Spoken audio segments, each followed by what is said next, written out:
present I'm Sorry I Haven't a Clue, the antidote to panel games.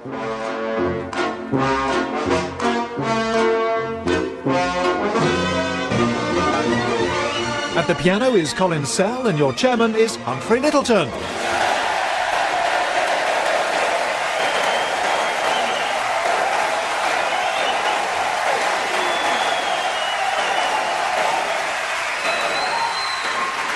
Hello and welcome to I'm Sorry I Haven't a Clue. You join us for a second visit to the London Coliseum, the home of English National Opera. This fine theatre is found on St Martin's Lane, nestling between the districts of Soho and Covent Garden. Just around the corner is Long Acre, home to the headquarters of the National Association of Second-Hand Car Dealers, who claim a membership of 25,000, although the true figure is probably more than twice that. On the far side of Covent Garden is Bow Street, home of the famous Bow Street Runners, which from 1749 to 1829 won every year's best string bean display. About a short walk from here is the National Portrait Gallery, which has recently courted controversy with several avant-garde works, including a less than flattering portrait of Richard Branson. The Virgin boss has huge yellow teeth, great puffy red lips, and leers menacingly through green eyes under bushy brows. And the picture tries to convey this.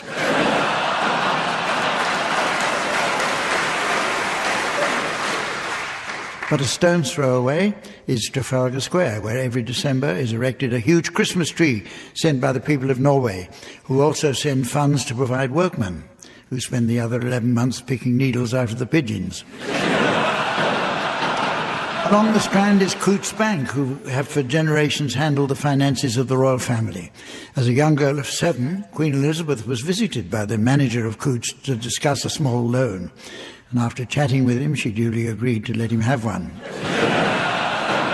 Alongside St Paul's Church, Covent Garden was created the Avenue of the Stars, with plaques commemorating the names of the top 500 most famous British actors and performers. Let's meet numbers 501 to 504. On my left, Barry Cryer and Graeme Garden.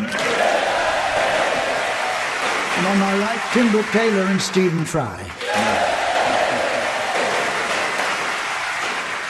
And please welcome a lovely lady who's been scoring professionally for as long as any of us can manage. It's the delightful Samantha.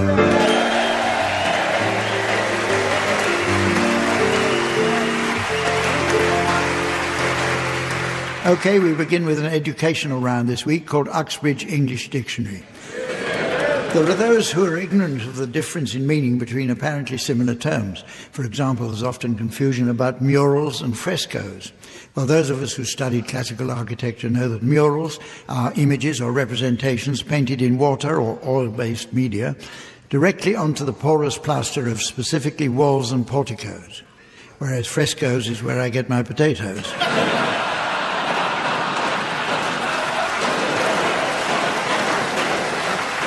However, words are constantly changing their meaning, so I'd like the teams to share any new definitions they may have spotted recently. Barry, would you care to start, please? Dialogue, an awful piece of wood. And Stephen? Goodie bag, Jade's mother.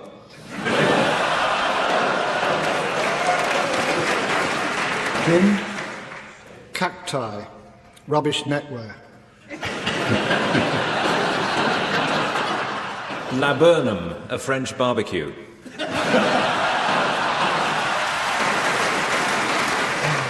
Coitus interruptus, deck games on the Titanic.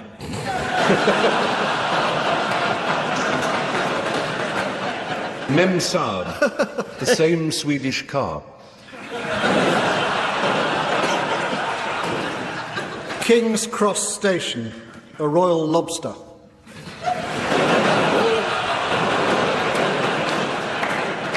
Artistry, history of art.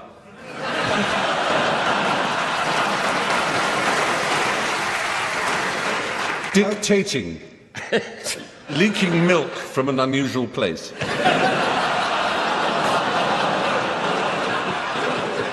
Elevenses, a Welsh bullfighting family.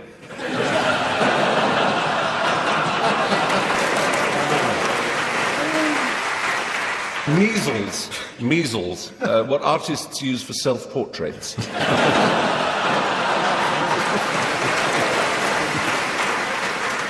Undeterred. A skid mark.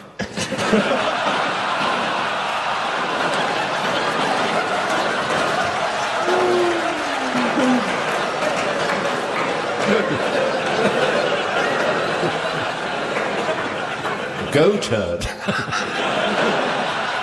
Exclamation while flushing.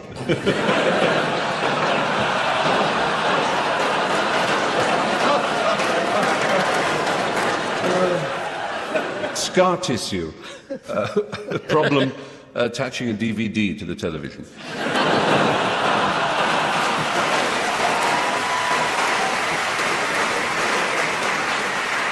The teams are going to perform mimes for us now in the round called Sound Charades. This is based on the old TV favourite Give Us a Clue, in which the players had to mime titles of films or TV shows against the clock. The actors were in total silence while the audience enjoyed themselves noisily. The team's version is a subtle and yet complete reversal of that. The undisputed master who gave us a clue was Lionel Blair, who could mime virtually any TV or radio programme. Lionel still does demonstration events and recently guested at the Multi-Faith Conference, improvising his mime of Thought for the Day. Eyes were out on stalks as he started his impressions of the lesser-known presenters before Lionel blew the Bishop of Bath and Wells and the Chief Rabbi.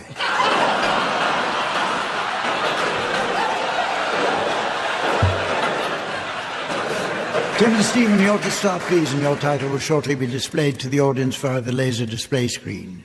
For listeners at home, here's the mystery voice. Meet the Robinsons. Meet the Robinsons. Right, you're guessing this one, Barry and Graeme, and off you go, Tim and Stephen. It's 3 words and it's a film. It goes like this. Oh, do come in, Tim. There's so many people I want to introduce you to. Yeah, fabulous. Who's that lovely woman pulling her stockings down? Yeah, well, she's busy seducing a young graduate. Now, here's someone I know you'll like. Oh, what do you do, sir? Ask the family. We're all here. Would that it were. Have a plump, Mr. Chichester, have a plump. And an extra point for being so clever. Brings us to the end of the competition on this occasion. Circumbobulate. What's this lovely drink? What's that? Oh, it's lemon barley water. Really? I think you've got a little bit too much water in it. You are the weakest drink. Goodbye.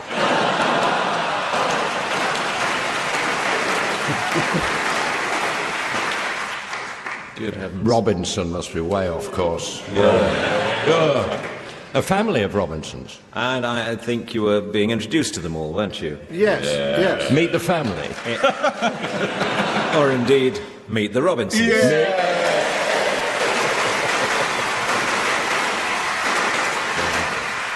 final title is being displayed for you, Barry and Graeme, and here once more is the mystery voice for listeners at home. The History of Mr. Polly. The History of Mr. Polly.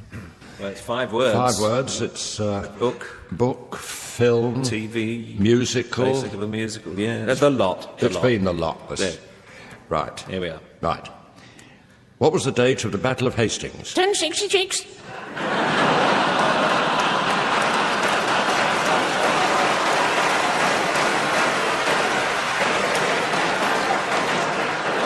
You're nodding, but we'll continue.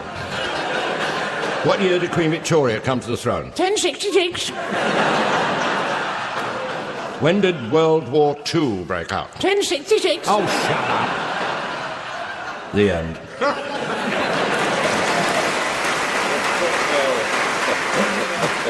Oh, how I miss Budgie. I think we might know this one, might we? Or are we going to tease it out Not the a bit? Parrots of the Caribbean, is it? I like to think it is. Oh, come on. All right, go on, Tim, you tell him. I don't know how many it's 3. Is it The History of Mr. Polly? Yes. Well, that really livened me up. You can't beat a short nap at this time of day. The next game is called Word for Word, and it's a word game. This is the game in which each team takes it in turn to exchange a random series of meaningless words. So it's a bit like In Our Time, but without the stupid hairstyle.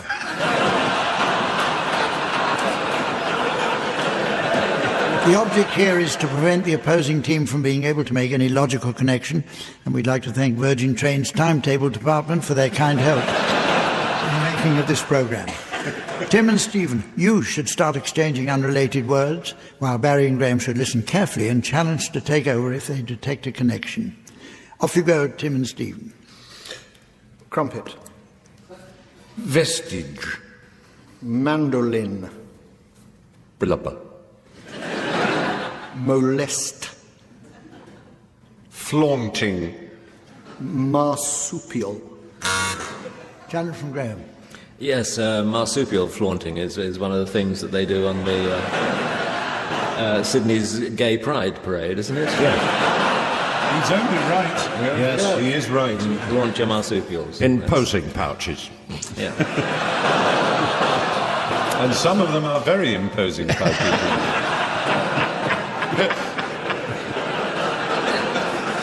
Is that a Joey in your pouch, or are you just pleased to see me?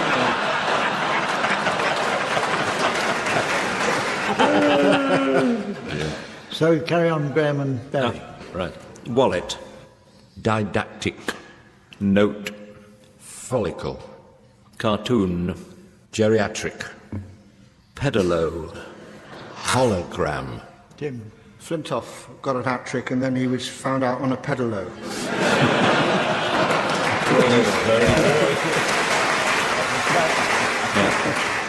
Well, then, Tim and Stephen, you carry on, please. Arrant. Butterfly. Penetrative. Manganese. Bluetooth. Buttock. There's almost nothing that isn't connected to buttocks. That's Wait the a one. minute. Graeme, your challenge. Yes, Bluetooth Buttock was a famous Blue pirate. suit. From the Spanish Main. Used to be a rear admiral. Yeah. he invented the Jolly Roger.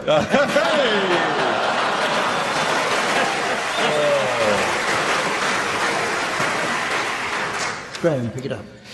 Oh, right. Harrow. Incestuous. Tractor. Jocular. Spade. Kangaroo. Tim. Spade kangaroos, you know. All the jump taken out of them, basically.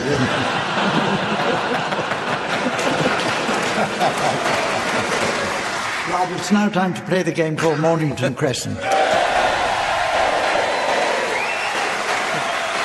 First, I noticed from the huge number of cards that arrived this week that those warnings to post early for Christmas are finally paying off. And we've received a letter from a Mrs. Trellis of North Wales. She writes, Dear Mr. Ronaldo, you must have been bowled over by your Player of the Year trophy, even though it clearly never touched you.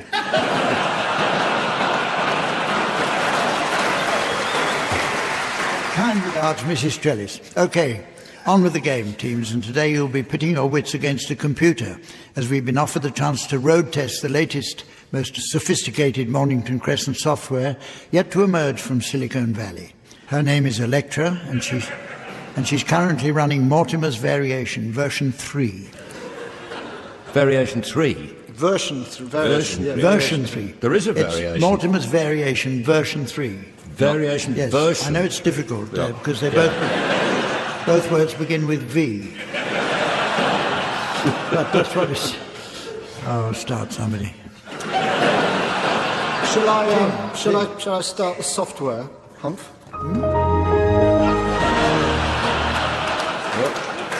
Holborn Viaduct. Rotherhithe. Parsons Green. That's good, isn't it? Parsons Green. Yeah. Piccadilly. Buckingham Palace Road.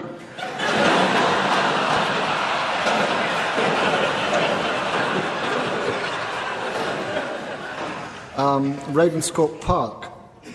Yeah. Totteridge. Yes. West Hampstead?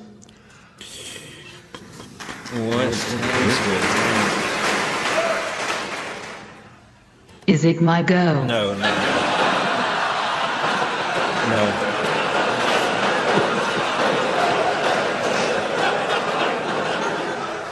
Not Sorry, yet. I shouldn't have said that. No, it's all right. It's all right. Yes, Totteridge and Whetstone. Oh, nice one. Yeah, that's your go. Go on. Hang on, I'm thinking. Tottenham Court Road. Oh, right. Damn, that is actually... Don't patronize me. Sorry. Is it me? Yeah, I think Yeah. it is. Sounds like me. Yeah. Cheapside. Definitely you. That's very you, that. Cheap. Hackney Central. I invoke Mortimer's shift and pass to Camden Parkway. You little bitch. Yeah, that's well, she's done a Mortimer. Who follows that? Oh, Gospel Oak. Yeah, good. Oh, Excellent. sweet. Stephen. Gospel Oak, yeah. You're so clever, Stephen. Stevie baby. Stephen, we computers have always seen you as one of us.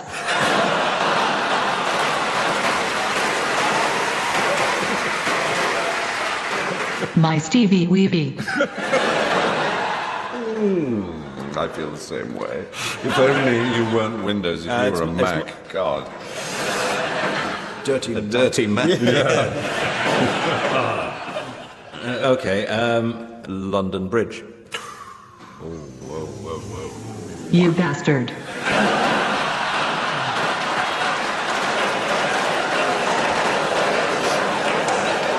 Forest Gate. Forest Gate. Forest Gate, that's to Barry. Is it to Barry or No, Tim? it's to me, It's yeah. Tim, yes. Bromley by Bow. Cannon Street. So that takes me... Oh look, isn't that Barry Cryer? I've not previously seen him in color.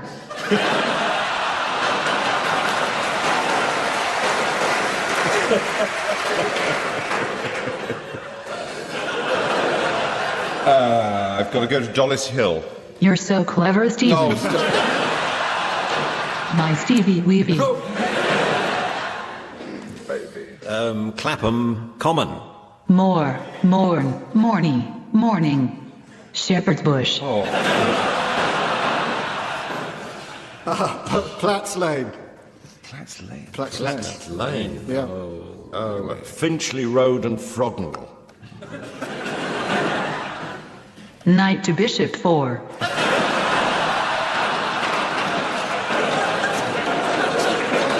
Did you spill water on it or something?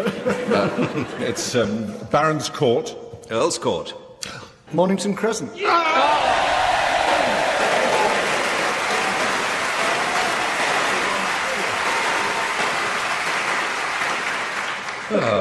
They'll never beat us. Not machines, no. Never. Stevie baby. Our next round takes as its subject the art of love and romance. Now, normally I don't approve of the teams prizing fun out of such a subject. Making love isn't something to be mocked. It's the most tender, beautiful act that money can buy.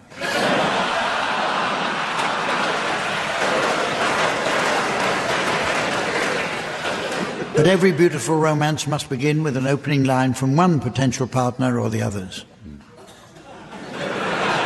As we're at the London Coliseum today, the teams are going to suggest chat-up lines tailored to suit the world of opera. And Barry, you can start. I'm a Dutchman, fly me. They tell me you'll do anything for a tenner. How's about a quick Fidelio round the back of the ring cycle sheds? I call it the magic flute.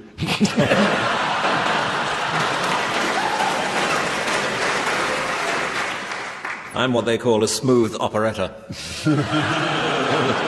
My motto, if she wants to wriggle, let her. Fancy a quick gluck before the fat lady sings. I love a good man on. You'll find I'm more fun than Tristan, and he's older.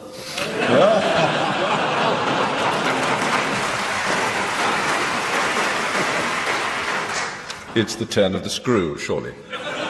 You're so clever, Stephen. I may be small, but I'm cheerful. I'm low and grin. I bet you've got a cosy fan, Tootie. Warren Street. Wagner's plots are very complicated. Let me take you through the ring.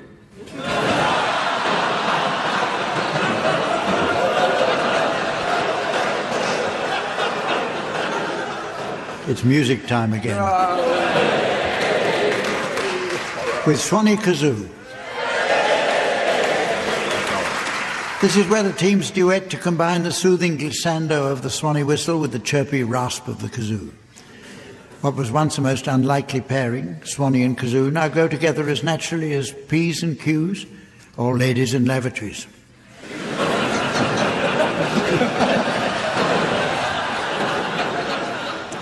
Piano accompaniment will be provided by Colin Sell. Listeners may be interested to learn that Colin is often referred to as another Little Richard.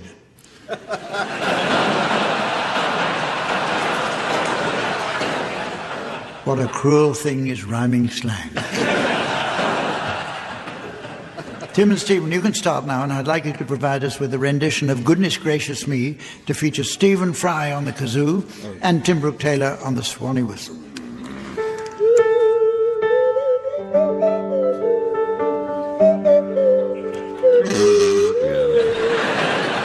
That's in tune. Okay.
And now, Barry and Graeme, I'd like you to provide us with a rendition of It Don't Mean a Thing If It Ain't Got That Swing, to feature Barry Cryer on the kazoo and Graeme Garden on the Swanee whistle.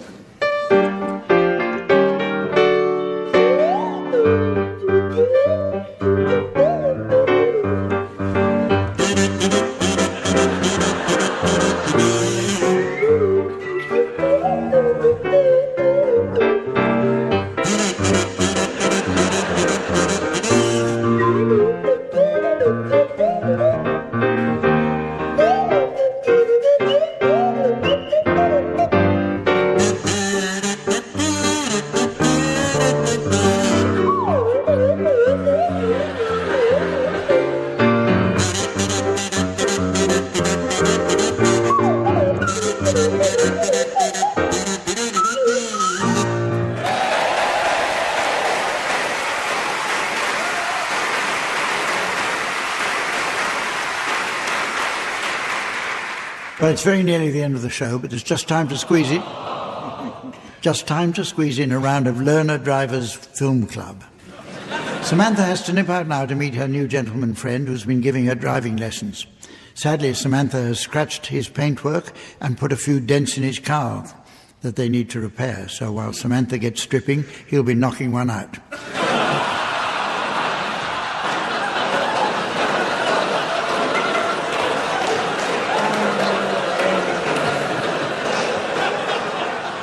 OK, teams, your suggestions, please, of films likely to be popular with an audience of learner drivers. Low Bridge over the River Kwai. The Break Fast Club. Gone with the windscreen. Fried green tomatoes at the emergency stop cafe. They died with their boots open. White men can't jump the lights. The good, the bad, and the Skoda. The Pelican Crossing brief. Indiana Jones and the Raiders of the Lost Skoda.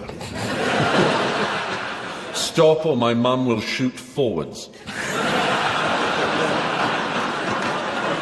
The Maltese Skoda. Bring me the headlight, Alfredo Garcia.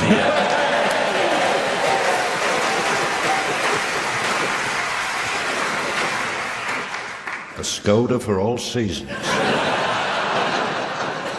The Passion of the Christ!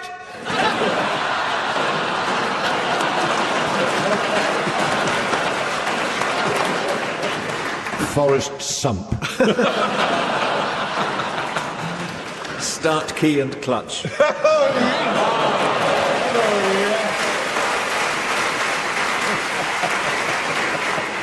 And so, ladies and gentlemen, as the ink cartridge of time is rammed into the printer of destiny, and the printer finds he can't sit down,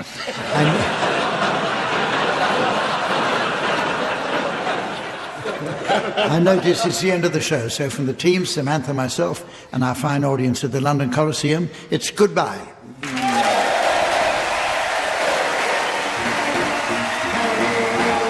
Tim Brooke-Taylor, Barry Cryer, Graeme Garden and Stephen Fry were being given silly things to do by Humphrey Lyttelton, with Colin Sell setting some of them to music. The programme consultant was Ian Pattinson, and the producer was John Naismith.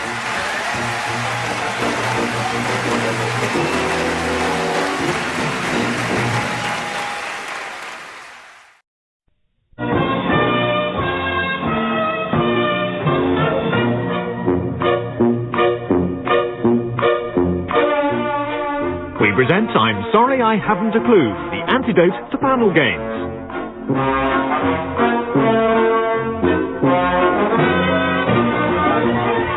At the piano is Colin Sell, and your chairman is Humphrey Lyttelton.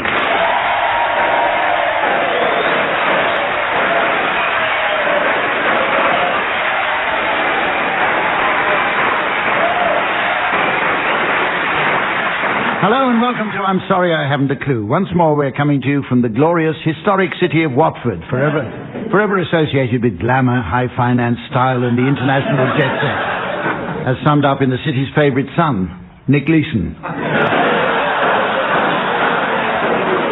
Once again we have with us our regular teams, and what can I say about them that hasn't been said before? They're four of the brightest, wittiest and most original comic talents in the business. And that's just a few things that have never been said about them. Anyway, they are on my right, Willie Rushton and Tim Brooke-Taylor.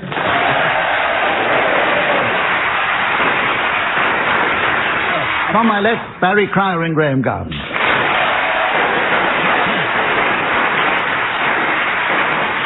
And if that were not excitement enough, please welcome, taking things down with her usual gusto, the very delightful Samantha.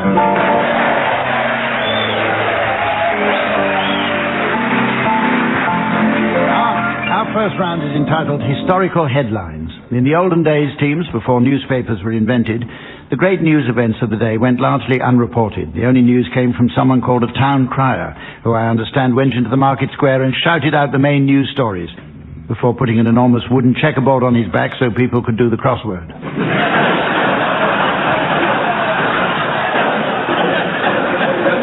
In this round, teams, I'd like you please to come up with some likely newspaper headlines that one might have found in the morning papers after a certain historical event.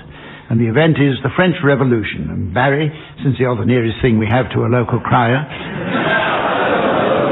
will you start, please? Hello, magazine. Our marriage will last forever, says Louis XVI. Graeme. Then the Sun, spot the Pimpernel and win a metro.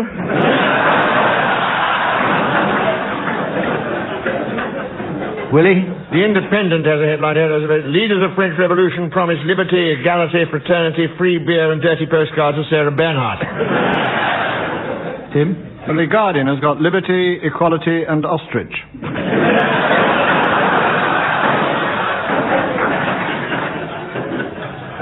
The Times, in its old understated way, aristocracy most affected by cuts.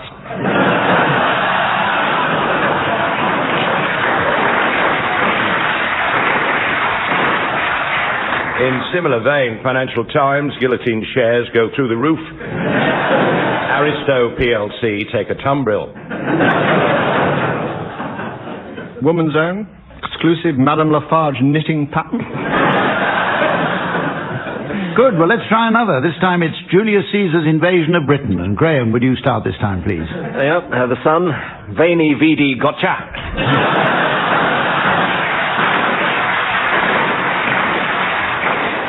The Guardian quotes Julius Caesar, Veni Vidi Ostrich. British Medical Journal, Roman army doctors set up Veni Vici Vidi clinic.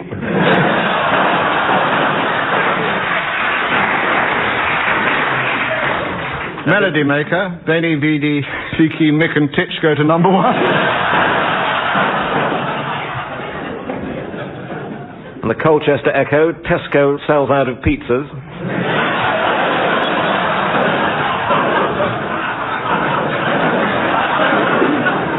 Financial Times, FT Index up 423 points on expectation of huge road building scheme.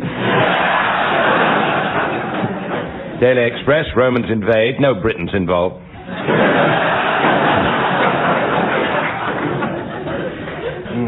Any more? Okay, well, it's time now for a popular round called Pick Up Song. As is customary in this game, my special gramophone will be operated by Samantha, who's pulled out a selection of old 7 inches to spin for your delight. I'd like your teams to sing along until, at my signal, Samantha will sharply twist the knob in an anti-clockwise motion, causing the music to drop out. If on its return, teams, you're within a gnat's crotchet of the original, I'll be awarding points, and points mean prizes. What do points mean?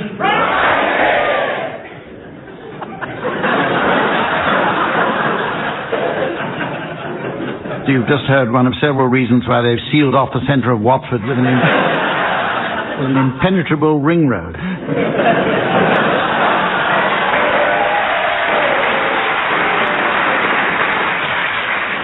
This week's prize, incidentally, is just the thing for the busy cross-dresser who's always on the move. This lovely portable TV set.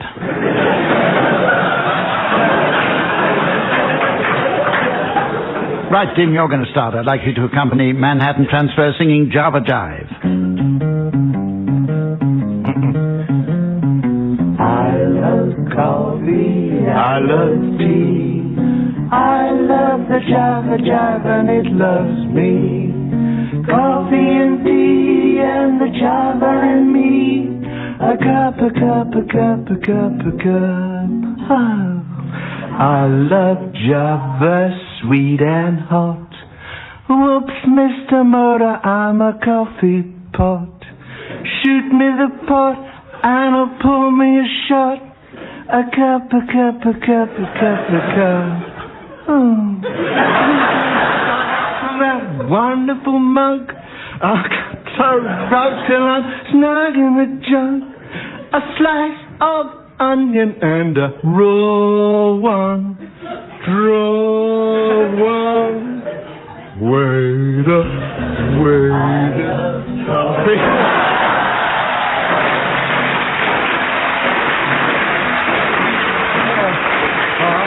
What an enormous gnat. Willie, would you please accompany Muriel Smith singing Happy Talk from the musical South?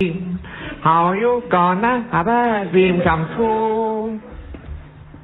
Talk about floating in the sky, looking like a lily on a lake. Talk about a bird learning how to fly, making all the music he can. Oh.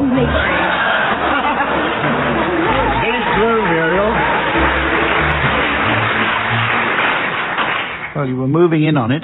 Oh. Graham, will you accompany Engelbert Humperdinck singing Release Me? Please release me, let me go. For I don't love you anymore. Your glasses, please. She waits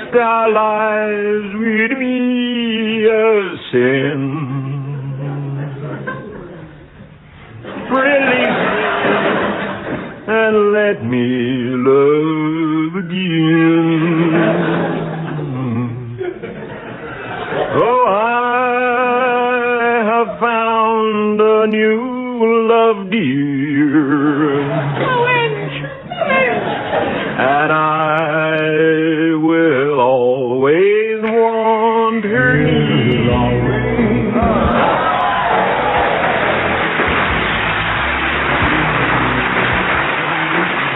Barry, I think it's fair to say you've got all to play for.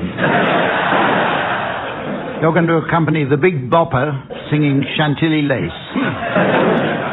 Chantilly lace and a pretty face and a ponytail hanging down, a wiggle in a walk and a giggle in a talk.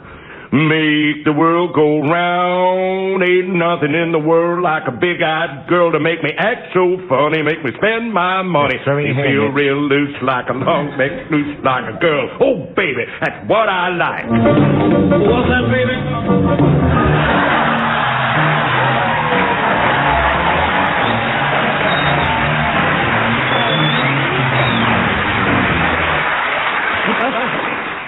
Our next round is a new one in which, ladies and gentlemen, we must enter the strange twilight world of the supernatural.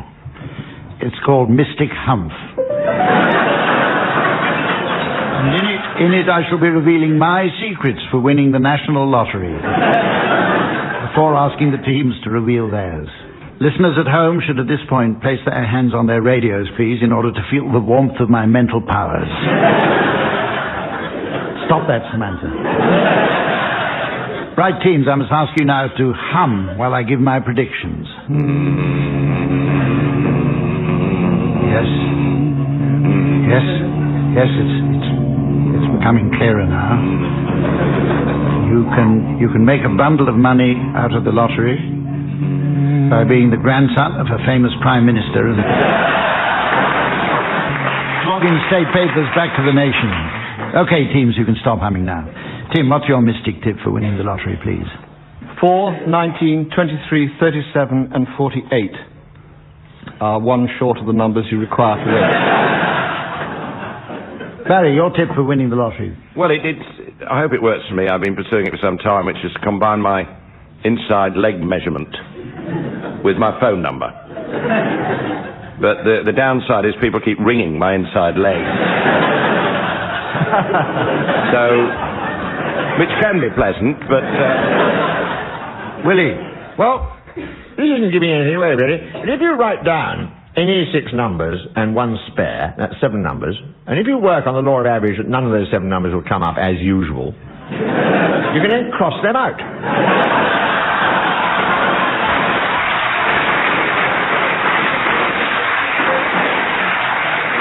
It's extremely unlikely the next 7 numbers you write down are going to come up.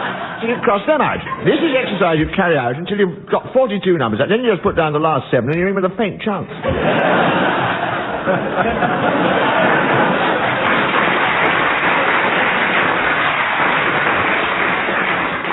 Graeme.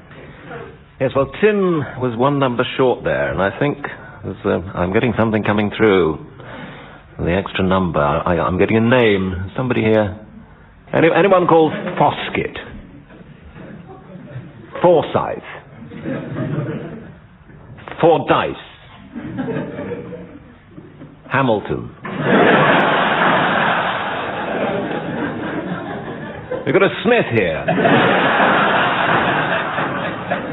Well, I mentioned 6 names and none of them are here, so 6 is the number that will come up. I shall remember that. Spooky. The next round is called Connections, and in it I'd like the teams to identify the connections linking various people or things. For example, if I were to list the names Jack Charlton, Bobby Charlton, Suzanne Charlton and Charlton Heston, you would, I hope, immediately spot the obvious connection. None of them have ever played for West Bromwich Albion. Tim, I'd like you to start, please, by telling me the connection between, and these are all genuine connections, in a box of false eyeballs, an artificial leg, and a bottle of bull seaman. I'll say that again. I love it when you talk dirty, Hump. Something that happened in the war, was it? And a bottle of bull seamen. This is the first aid kit of the South African rugby team. And obviously something that happened to you in the war as well. Actually, the right answer, and it did happen to me during the war, by not coincidence, they've all been handed into the London Transport Lost Property Office. Willie, your turn. Can you please connect Coca-Cola, Pledge and Nova? Well, they're all jolly useful standbys if you can't get onto Dino Rod.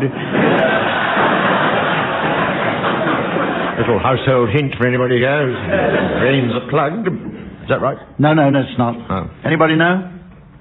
No. Well, they're all product names with unfortunate meanings in other countries. In China, the literal translation of the word Coca-Cola means bite the wax tadpole. How often would you say that? I'm saying it all the time in wartime, I tell you.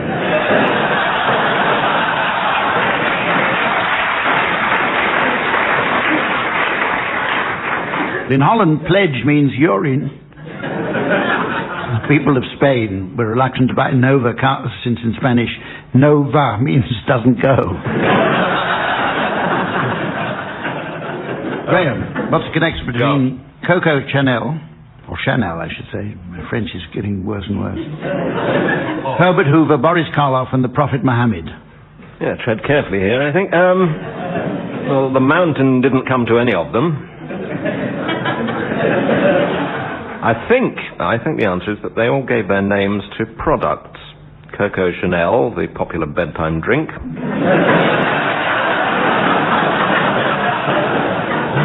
And Herbert Hoover, of course, invented the Herbert Dab. And I think I'm right in saying that Boris Karloff's real name was Lilette.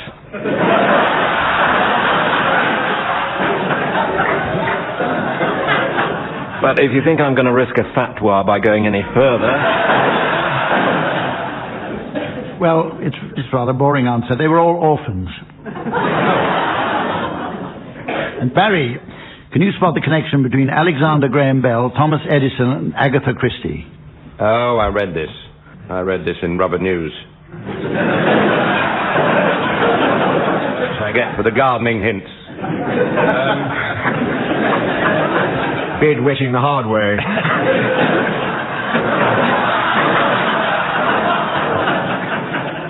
Alexander Graham Bell and Thomas Edison both made obscene phone calls to Agatha Christie. Just a shot in the dark. Well, the interesting thing is they were all educated at home. Who's been jolly crowded for you? Huh? Well, during the war, these are factories. Right, now it's time to play the game called Mornington Crescent. Before we do, I noticed that we've been inundated with a card from a Mrs. Trellis, who writes in her capacity as Secretary of the North Wales chapter of the Mornington Crescent Psychic Insomniacs Trust. She writes, Dear Mr. Lyttelton. Dear Mr. Lyttelton, I know what you're thinking. Many heartfelt thanks to you and the teams for all the help you've given in finding a surefire cure for our members, many of whom hadn't slept a wink in years until discovering your program. P.S. It was so nice to hear you again next year. Well, glad to be of assistance, Mrs. Trellis. Anyway, back to the game. This week we'll be playing Thornton's controversial Third Amendment. Thornton's. So, teams, you should be alert to the obvious trap when cross-hatching. Oh, and all stations can now be trumped, even out of kilter. Right, who's going to start? What about you, Graham? Stations, right. Euston Road. Paddington Place. Clarendon Road. Earls Court Road. No, yes. It's not out of kilter, is it? No. Earls Court. Oh. Completely done me. Remember, Thornton. That's true. But is it out of kilter? Yeah. Well, it's worth trying. Euston Road. I mean, it's not out of kilter. Humph may not know. Humph knows everything. Oh. So what's your move going to be? I've forgotten now. Well, you better think. I said Euston Road. Yes. Wasn't a very good move. It was a Kilter-ish. Bit of cross-hatching there. Did cross-hatching, yes. Well, don't think Thornton would approve of that. Adjudication, please, Hum. Why? I mean, you haven't made a challenge yet. What? You haven't contested it, so I can't adjudicate. You yes, just the challenge looking at me. was, some time ago, that it wasn't out of kilter. But it isn't out of kilter. So the challenge was correct, then? But he didn't trump it, did he? The whole point was that it shouldn't be out of kilter. But you didn't trump it? No. But it was cross... Leave that to you, Hum. I mean, the rule clearly says you can trump it, even if it's out of kilter. You don't have to trump it, and you didn't. Yeah, right. Provided there's no cross-hatching, Humphrey. There's the rub. There wasn't any cross-hatching. I thought we'd established that. Get on with it, Barry. Come on, Barry. St. Barry. Vicarage Road. He's a low and dirty player. I'm playing nearly at home, that's why. But I shall make a mockery of his move.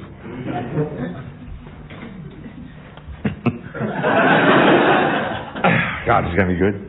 Deeds Crescent. King Street. Mornington Crescent. Oh. Yes.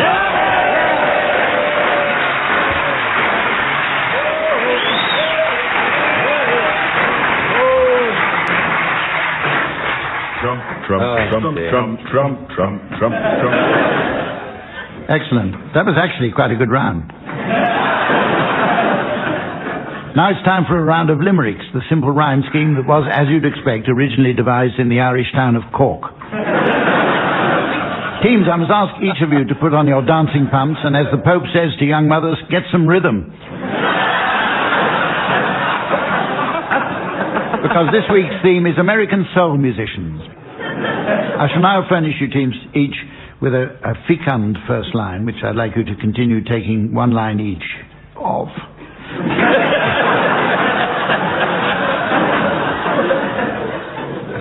And we do the second line, do we?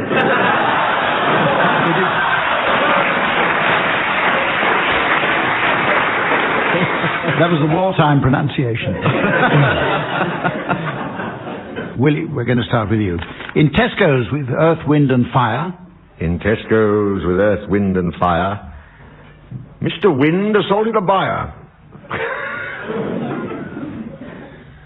Mr. Fire then hit Earth. Who promptly gave birth. Tesco's, news at 10, Barry Cryer.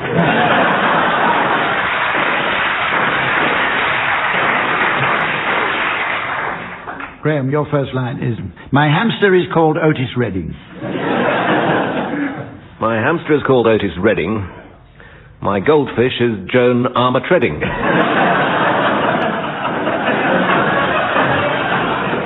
My dogs are the Platters. Not that that matters. No, we're all up to here with the wedding.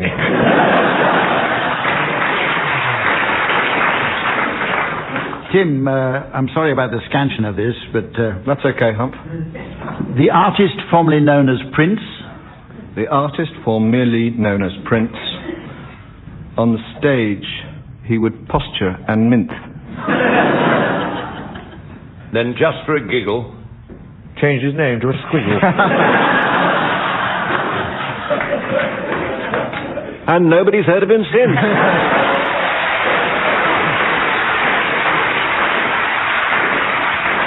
Finally, Barry, here's one for you. When it snows, you will find Sister Sledge.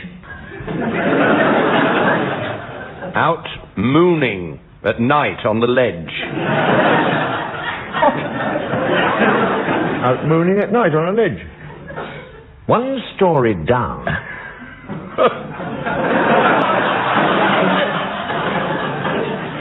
Is the maestro, James Brown. Displaying his meat and 2 veg.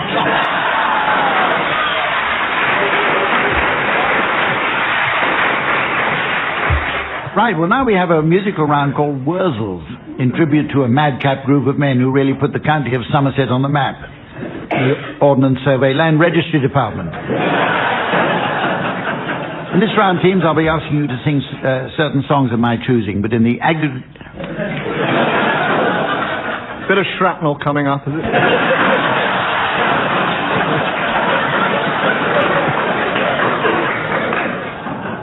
In this round, teams, I'll be asking you to sing certain songs of my choosing, but in the agriculturally inspired West Country style of the Wurzels. Even though this is a musical round, you'll be accompanied at the piano by Colin Sell. Incidentally, regarding the certain fame which Colin Sell enjoyed as a young man, I've been supplied with an old cutting from Colin's local paper about his first record. It reads, Colin Sell went straight in at number 4. Magistrates gave him 6 months up. After hearing he lived at number 28. Right, Barry and Graeme, you're to start, and your song is the delightful You Are My Lucky Star. You are my lucky star. I saw you from afar. Two lovely eyes that made them gleaming, gleaming.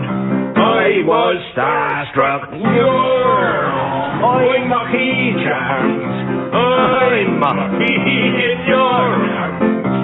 You opened heaven's portals here on earth for this poor mortal. You are my lucky star.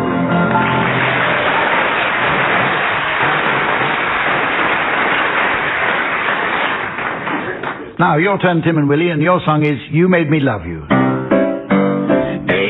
Mate, I love ye. I didn't want to do ye. I didn't want to do ye. Hey, mate, I want ye. And all the time he knew it. Oh, I guess I always knew it. Hey, mate, I am me sometimes. Hey, mate, I laugh. There were days here. You made I feel so bad. Hey, mate, I saw either. I didn't want to tell ye. I didn't want to tell ye. I want some scrumpy tripping you. Why drive off? He knows he's on the rally. Drive off. He knows we made me love him. Come by now, mister.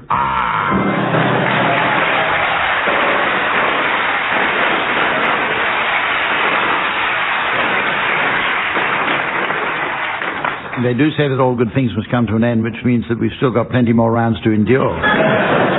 Anyway, there's still time to play a swift round of Train Drivers Film Club. So while Samantha nips out to blow the station master's whistle for him, I'd like you teams to suggest some titles of films likely to be popular with an audience of train drivers and other railway staff. And Willie, we'll start with you. A Close Encounter in the Third Class. 4 sidings and a Eurotunnel. The Wrong Sort of Snow White and the Seven Dwarfs.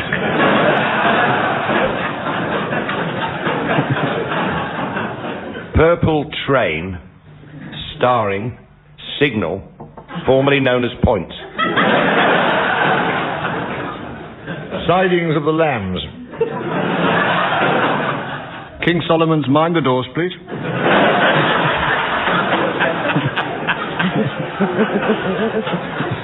The Odd Coupling.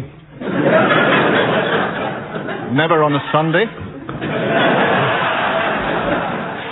Thank you. The French as Lieutenant's Woman. Cheap Day Return of the Jedi. The Line in Winter. Closed due to Leif Erikson on the line.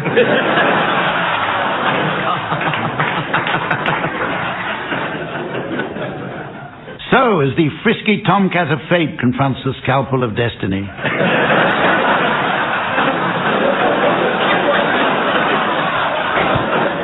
And the precious natural woodland of time meets the motorway extension of eternity. I see that our time is up, so from the team, Samantha, myself, and the fine people of Watford, goodbye.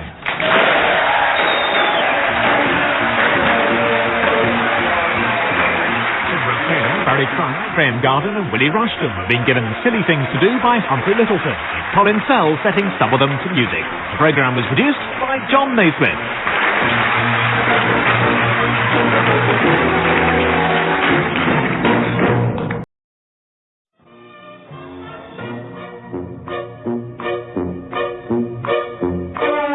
we present I'm Sorry I Haven't a Clue, the antidote to panel games.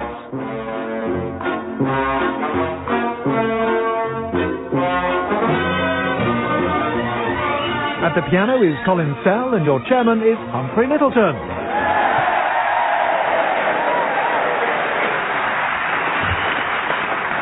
Hello and welcome to I'm Sorry I Haven't a Clue, where you join us for a second week at the New Theatre in Cardiff. Although the capital city of Wales only since 1955, Cardiff has many reminders of a rich 2,000-year history. Nearby is the 11th century Castle Coch, a setting for several Hollywood movies. Filming in 1959 with Ingrid Bergman, Humphrey Bogart was inspired on visiting a local colliery to say, of all the joints in all the world, you had to walk into a mine.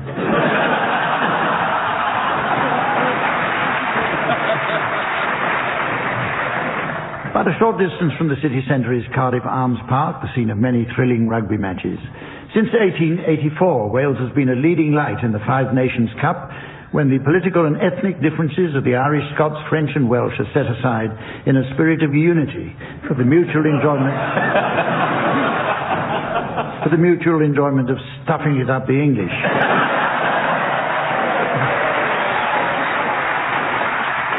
Another event to bring top-class entries to Cardiff from around the globe is the annual Singer of the World competition, possibly the greatest international sewing machine championship of the world. You might gain the impression from the long list of cultural events here that it's only the cream of world-class talent that ever visits Cardiff. How wrong you'd be. Let's meet the teams. They are, on my left, Barry Cryer and Graeme Garden. And on my right, Max Boyce and Tim Brooke-Taylor. And the line-up wouldn't be complete without the lovely lady who sits on my left hand. Please welcome the delightful Samantha.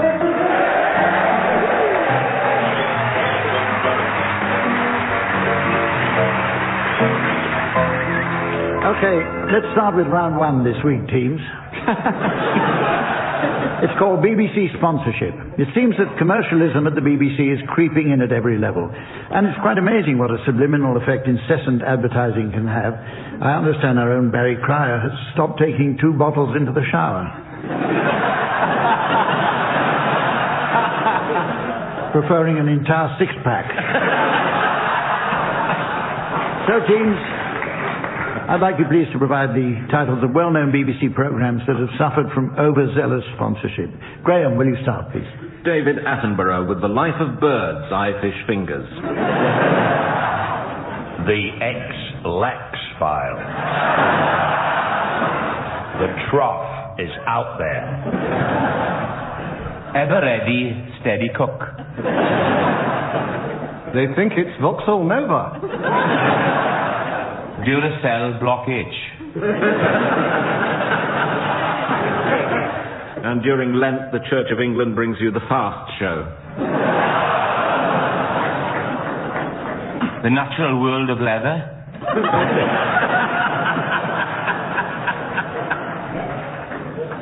This week's big movie, North by NatWest.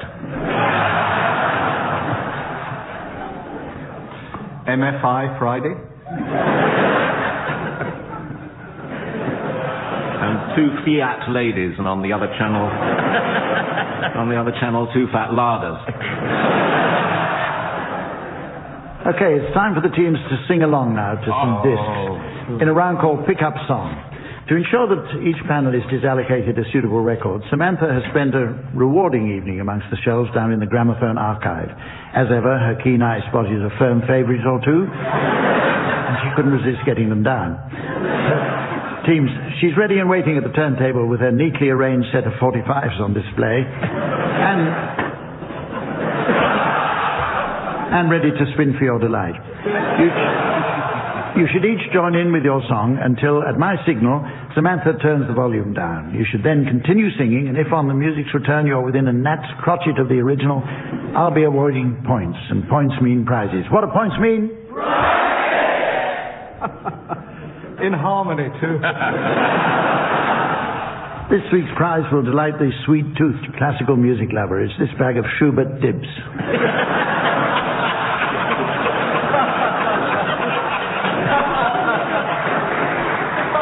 Tim, we're going to start with you. Will you please accompany the lovely Andrews sisters singing Boogie Woogie Bugle Boy? He was a famous trumpet man from old Chicago way. He had a boogie style that no one else could play. He was the top man at his craft. But then his number came up and he was gone with the draft. He's in the army now, a blowing reveille. He's the boogie woogie bugle boy of Company B. They made him blow a bugle for his Uncle Sam. It really brought him down because he couldn't jam. The captain seemed to understand, because the next day the cap went out and drafted a band. And now the company jumps when he plays reveille. He's the boogie woogie bugle boy.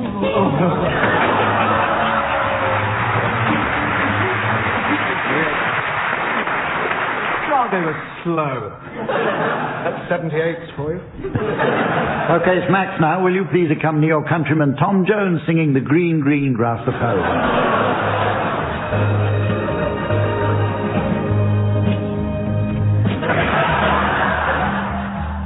The old hometown looks the same as I step down from the train. There to meet me is my mama and my papa. Down the road I look, and there runs Mary. Hello, Ma. Hair of gold and lips like cherries. It's good to touch the green, green grass of home. Yes, they'll all come to meet me, arms reaching, smiling sweetly. Ah, it's good to touch the green, green grass of home.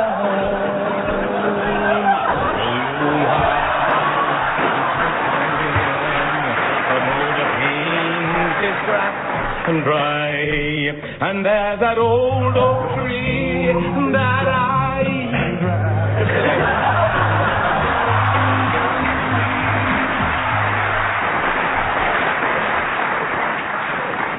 Okay, Graham, will you accompany George Formby singing When I'm Cleaning Windows? Now I go cleaning windows to earn an honest bob. For a nosy Parker, it's an interesting job. Now it's a job that just suits me. A window cleaner you would be if you can see what I can see when I'm cleaning windows. Don't help him. Honeymooning couples too. You should see them bill and coo. You'd be surprised at things they do when I'm cleaning windows. In my profession I'll work hard, but I'll never stop. I'll climb this blinking ladder till I get right to the top.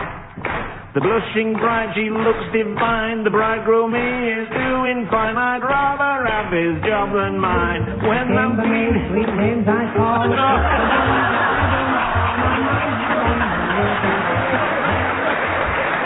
That was your fault. Okay, Barry, will you please accompany Max's countryman Tom Jones singing Kiss? Be beautiful to turn me on.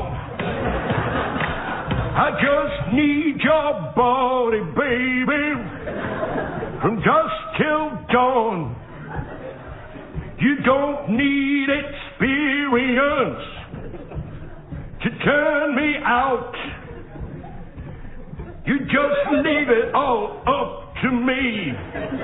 I'll show you what it's all about. You don't have to be rich to be my girl. You don't have to be cool to rule my world. Ain't no particular side I'm more compatible with. I just want you.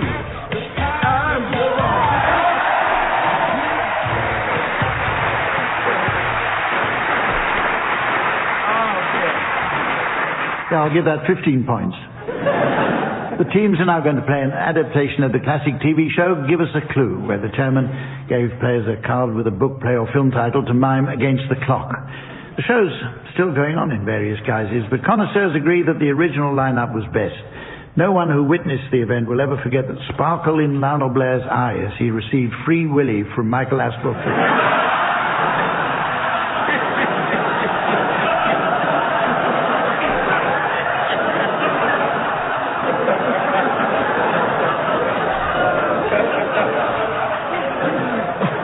For 2 minutes.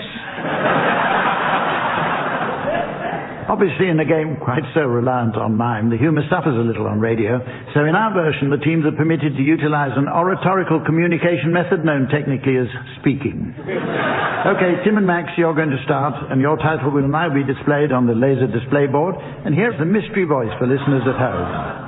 Dr. Dolittle. Dr. Dolittle. Right, you're guessing this one, Barry and Graeme, so off you go, Tim and Max. It's 2 words. It's a book, a film, and I think a musical. And it goes like this.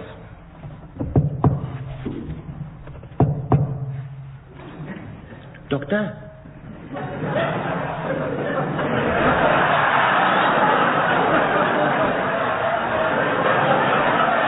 Doctor, I know you're very busy, but I got this boil. And the pain has been spreading, and I know the workload that you people have is enormous, but it's begun to spread now. And doctor, my sister had it, and my brothers had it, and in fact, all my family have had it. But it's getting far worse. And doctor, can I once again say how much I appreciate how much you work, and I know that there are far worse off than you in the village, and there are people dying all around us, and as we speak, but I know that mine is infinitesimal compared to their complaints, but it's beginning to infest my whole body, doctor, and it's spreading even as we talk. Doctor, can't you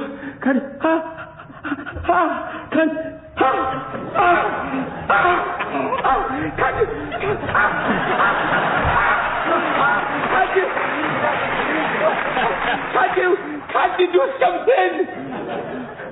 Next.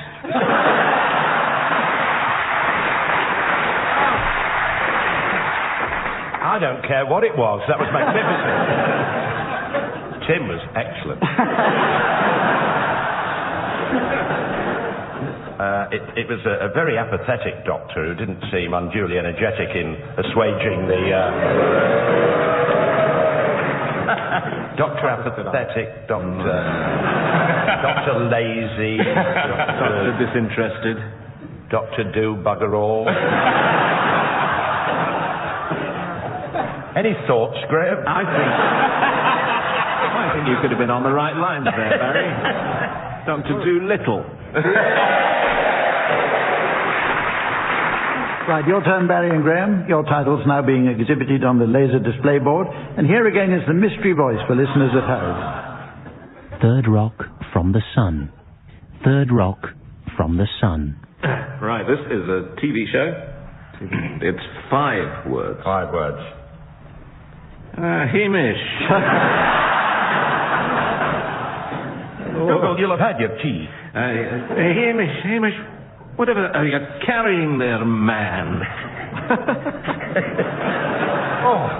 I'll just put this down for a moment. Put it down. Oh, goodness me, you'll do yourself a mischief if I know you.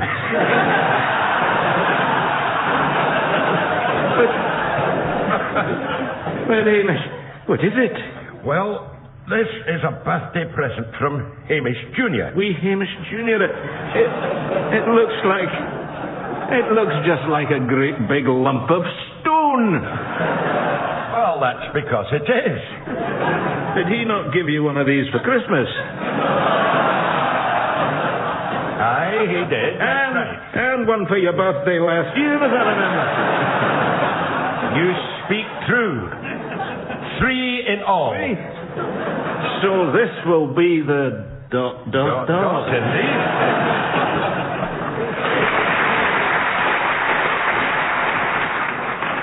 I've absolutely no idea. TV, wasn't it? Stone. Has stone got anything to do with it? Oh, yeah. Something like a stone. Big stone. Boulder. Very like a boulder. Very like a boulder. Rock. It's the third rock from the sun. Okay, we arrive now at the moment when the teams play that old favourite word for word. It's where the teams speak a random series of words which have no apparent connection to each other and can't be construed to have any valid logical, linguistic meaning or purpose. By the way, for anyone who just tuned in and only caught that last bit, this isn't Round Britain Quiz. Each player should exchange random words with his teammate. If the other team spots a connection, they can challenge to take over. So, fingers on buzzers, Barry and Graeme, so I ask Tim and Max to start. Corpse. Gasket. Corpulent. Walnut. Tarantula. Challenge here from Graeme. Yes, the walnut tarantula. Very nasty species. Comes over here at Christmas in imported fruit and nuts. It crushes nuts, does it not? It does? Yes, yes. So you want to keep out of its way? Indeed. Barry?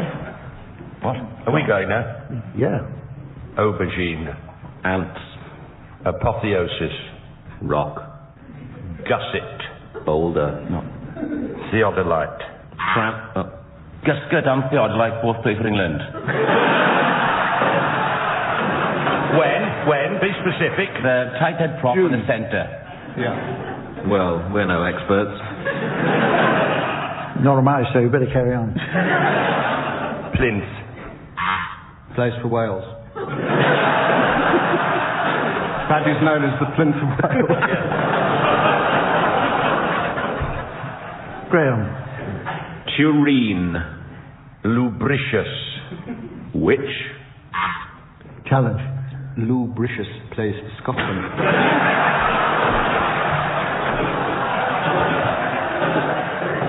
Go on, Barry, say something. Diagonal.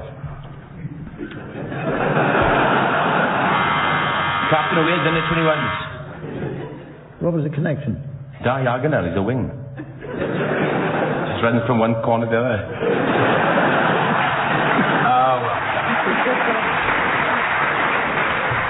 Now time to play the game called Mornington Crescent. But first, I understand that since the series returned, our Mornington Crescent letterline switchboard has been permanently jammed with a message. It comes from a Mrs. Trellis of North Wales, who writes, Dear Miss Adie, rain, rain, rain. Day in, day out, nothing but rain and then rain again. Does Her Majesty never take a holiday? Yours faithfully, Mrs. Trellis. On with the game now, which this week is played to the Liberal Coalition regulations as defined by David Lloyd George at the Mayfair Synod of 1922. Better known as his new Mayfair rules, these predate and mustn't be confused with his further new rules, all of later that year. If in doubt, remember the handy aid memoir, often recited by seasoned players. Lloyd George, new Mayfair, the further... Lloyd George, new Mayfair, the further new Lloyd George. So teams remember that Prince of Wales Drive can only be approached from the south, and the 3 shepherds in a row earns a bonus move. Tim, will you start, please? Euston. Shepherd's Bush. Ealing Broadway. It's broken the chain, hasn't it? What we're going to do if the chain's broke? Well, we won't get a flush, will we? No. Googe Street. Good. Shepherd's Hill. Oh. Shepherd's Walk. Sloane Square. Done 3, no, surely. Yeah, get a bonus. No, I didn't. Bonus, so I can go again. Sorry, Max. Yeah. I can go again. He's new. It's all right. Don't you know? Don't you patronise my partner. He's Welsh, you know. Patronise, that means talking down to people. Yes.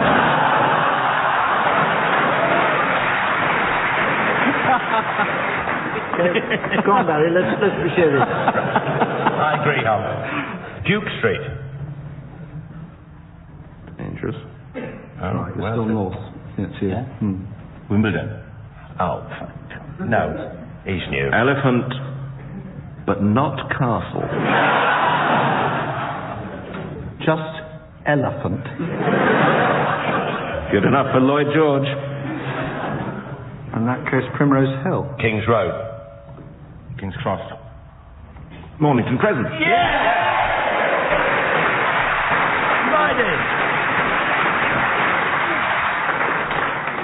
It's time to raise the tone now with our literary round of proverbs and quotations.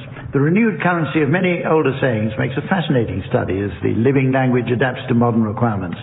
For example, the old expression, the road to heaven is paved with good intentions, could have been tailor-made for London's gay club scene. While in France, horses for courses is the motto of the Guild of Restaurant Chefs. And, of course, the phrase, "there's worse things happen at sea," will ring especially true for anyone who had to sit through the film Titanic. As a test of the team's knowledge of the literary heritage of Wales, I brought along a selection of my favourite Welsh proverbs, quotations and other sayings, which I'd like them to complete. It's you first, Max. There are two sides to every... Tory.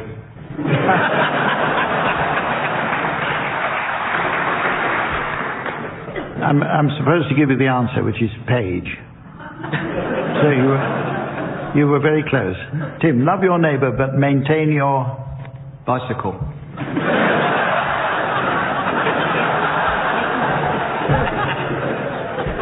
I lead an odd life. The answer should be hedge. Barry, if a crown were to be... This is for you, Barry. If a crown were to be placed on every fool's head... You'd never be able to spot the Queen in Parliament.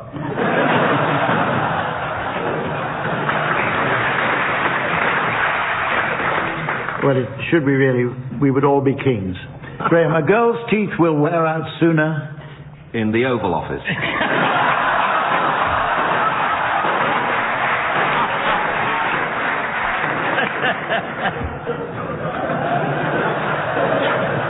I'm supposed to say then her tongue, but I'm bloody well not going to.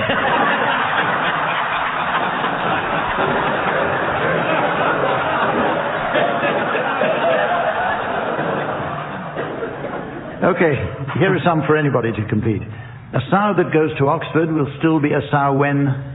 She becomes Prime Minister.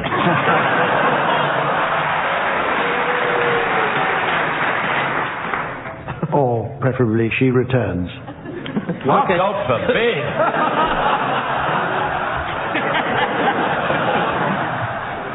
A girl has lust in her eyes, a boy has lust... His deposit. You came in there a bit quickly there. The answer is in his heart. Milk for a child, meat for a man, beer for... Mr. Cryer? And that's absolutely right. Absolutely. Says here, the old.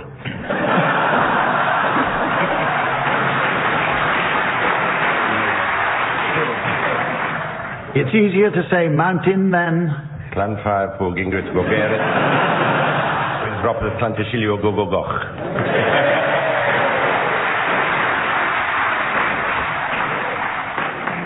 The correct answer is to climb one. Easier to say mountain than to climb one. If Wales could be rolled out flat as England, it would... Be known as the Hereford Bypass.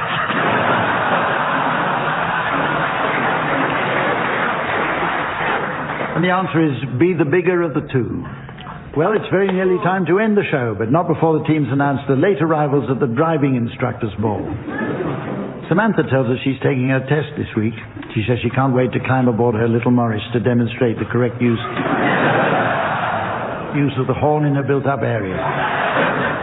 So while she's away, would the teams please provide announcements at the driving instructors' ball? Mr. and Mrs. Jency Stop and their daughter Emma Jency Stop. Mr. and Mrs. L.A. Swansea. And their son, Davy L.A. Swansea. Will you welcome, please, all the way from Bombay, the Before Pulling Out family, and their daughter, India Kate Before Pulling Out. And I'm from Bangor in North Wales. A roch croeso mawr. Please welcome Mr. and Mrs. feeling you need more lessons. And dear son Ivor, I have a feeling you need more rest too. Will you welcome, please, from Spain, Mr. and Mrs. Gears and their son, Manuel. And a big warm welcome, please, for Mr. and Mrs. Bennett Maureen, you're going to eat him! No, no! and their son, Gordon Bennett Maureen, you're going to eat him! No!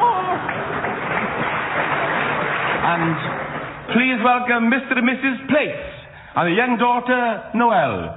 Noelle Place. And there's Mr. and Mrs. Signal Maneuver and their daughter, Moira Signal Maneuver. Mr. and Mrs. Will You Slow Down and their only son, Jesus. Jesus, will you slow down?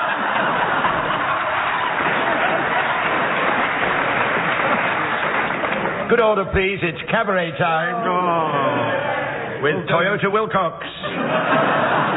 And Tina 3-Point Turner singing Reverse Deep, Mountain High. Mr. and Mrs. Position at the Lights and their daughter Jocelyn.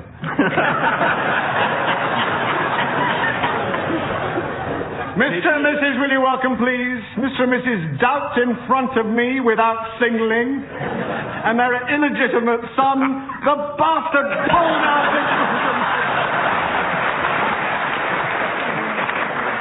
So, ladies and gentlemen, it only remains for me to bid you farewell in time-honoured local tradition. So, Bach, look you, lovely boy, keep a welcome in the hillside by here. And Yakida Popola Kum Taffy, Tuk Dean Pob Sais. And with that, it's goodbye from Samantha, the teams, myself, and the good folk of Cardiff. Goodbye. In Brooke-Taylor, Barry Cryer, Graeme Garden and Max Boyce were being given silly things to do by Humphrey Lyttelton, with Colin Sell setting some of them to music. The programme consultant was Ian Pattinson and the producer was John Naismith.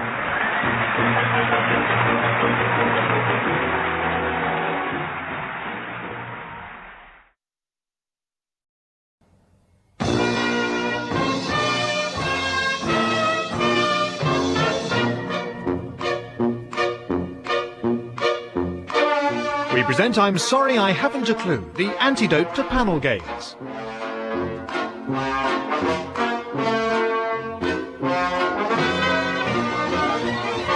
At the piano is Colin Sell and your chairman is Humphrey Lyttelton.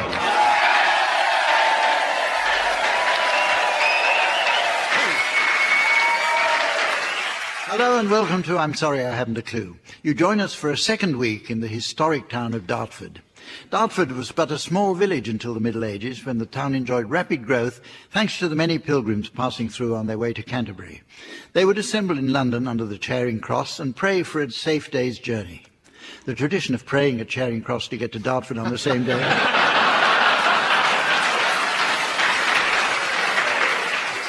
survives even now.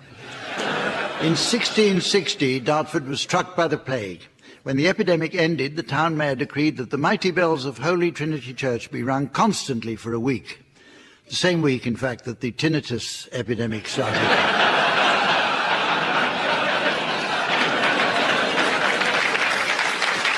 During the industrial age, Dartford took to making fine wax candles and became the largest producer in Europe. However, with the coming of town gas, demand collapsed and traders found they had wax coming out of their ears.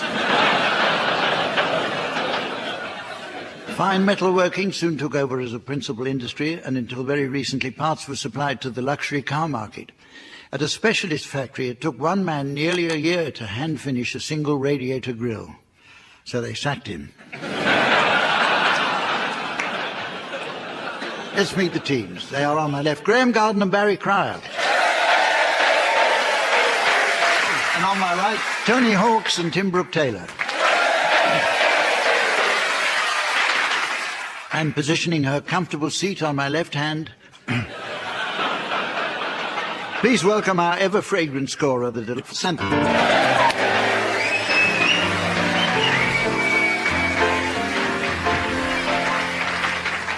Okay, let's get weaving.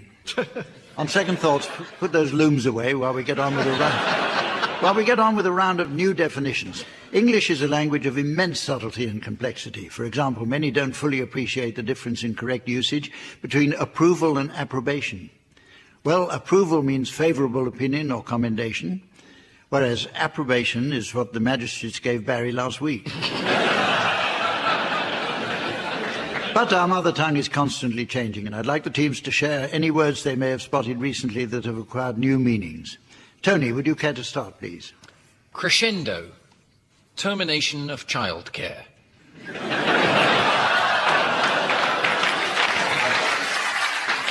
Trash. Yorkshire measles. Tim? Mogadon.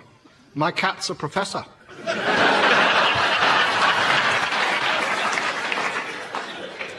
Boutique. To heckle wood.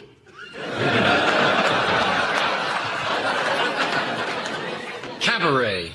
A wide range of available taxis.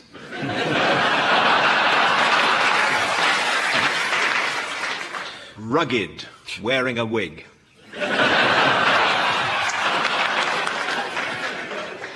Foreskin. To compel relatives.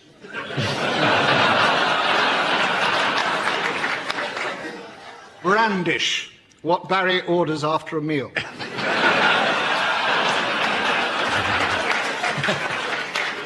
To clarify. To domesticate the Grundies. Lactose. Frostbite.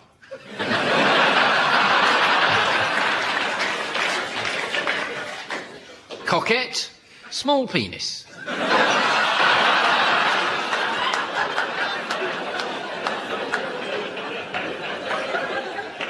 Judo. Kosher plasticine.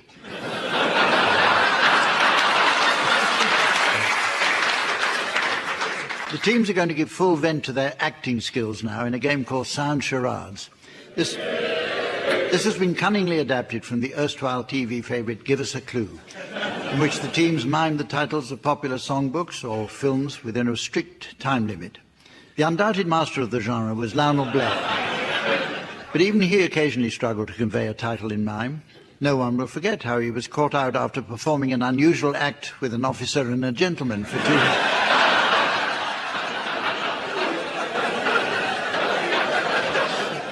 two whole minutes. In the original game, the teams weren't allowed to speak, leaving the audience collapsed with mirth. This version is completely different. Tim and Tony, you're going to start, please, and your title will shortly be displayed to the audience via the laser display screen. And here's the mystery voice for listeners at home. A man for all seasons. A man for all seasons. Right, you're guessing this one, Barry and Graeme. Yep. Off you go, Tim and Tony. It's 5 words, and it's a play and a film. It is indeed. And it goes something very like this. All right, Jez, you enjoying that meal? Enjoying it very much indeed. Fish looks lovely. Yeah. Fish is delicious. It's good, yeah, tremendous. I'll tell you what, though, I mean, it's a bit fed up recently with this sort of weather, this constant changeable weather. You know, 1 minute it's bright, then showery. No, showers, I love it. It's because you never quite know. It's so fresh. Yeah, so everything growing. You like that? I love it. Love it. Yes, no, it's lovely. Of course, you look forward after that, don't you? We want it to be warm and sunny. Of course, last summer it was so hot, it was ridiculous. Don't you like it hot? No. I love it hot. I go on holidays, get hot weather. No, it's absolutely wonderful. Then, of course, after that, you get the leaves on the tracks, don't you? They're coming down, they fall off the trees. Oh, they're beautiful, those leaves. They're absolutely fantastic. All the myriad colours. It looks like, oh, God is celebrating. You like them? Yeah, I love them very much indeed. Do you want any more salt on I that? shall have some pepper as well. Yeah, okay.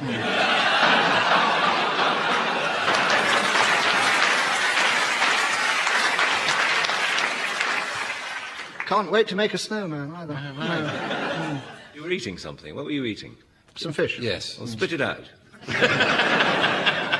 We ate that. We had that bit at the beginning to sort of throw you off the trail. Bless you. But we really... Oh, I see. It was nothing to do with the fish at all. Nothing to do with the fish. Ignore the fish. I better give you a clue. The first word is And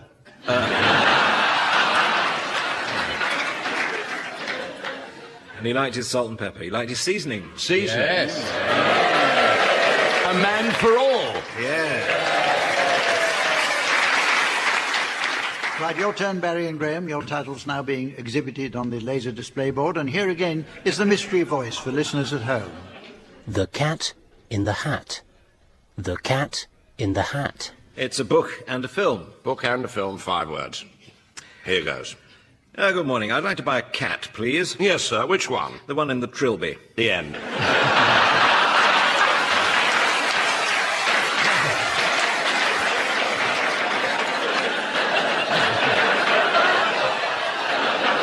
Don't patronise us. The Cat in the Hat. Hat time's up. The next round was specially devised by our games designers to challenge the team's musical abilities. Can't have been a very lengthy meeting. Actually, that's a little unfair, as Tim and Graeme enjoyed success with their goodies records. Tony was in the top 10 with a band called Morris Minor and the Majors, and Barry once had a surprise #1 in Finland.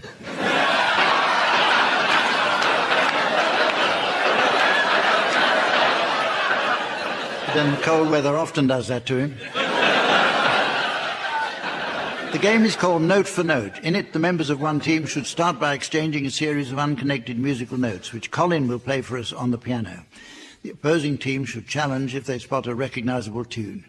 If I uphold the challenge, then the challengers take over. So off you go, please, Graeme and Barry. C. B flat. I'll see you in my dreams. Or can't we go on the first one? Adjudication. Would you like to start again with that? I think we're quite... I don't know about that. Let's have some notes from you, Tim and Tony. OK, F. Oh. Open the lid! Open the lid! Yes, it's worrying when that's beyond you. I'll change it now, just to throw you. A. D. E. Never ride your bicycle on a greasy road. Cause you'll get a terrible wobble on, and you might hit your head if you fall off the line. Added to which, catch your wheel in the tram lines, it's no song, and you'll finish up at the depot. So I recommend clips. Remember that? OK, notes from you, Barry and Graeme. Please. Oh. A. You're adorable.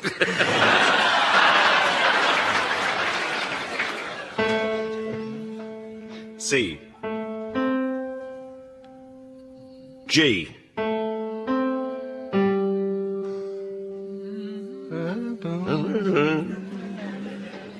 Who was it? Don't help them, audience. We should be standing up. It's the Peruvian national anthem. I don't think you were meant to tell us. Give us some more, because it'll make it easier. F. He put another G in there, didn't he? Yeah. No, I was given G twice. Probably had one E too many before he came in. What have we got now? Can you... I love the Orchard Theatre. It is the best around. I love to play the theatre, and I'll be back, I'll be bound. And we love the orchard, there's apples everywhere. We return to Kent because we love the people there.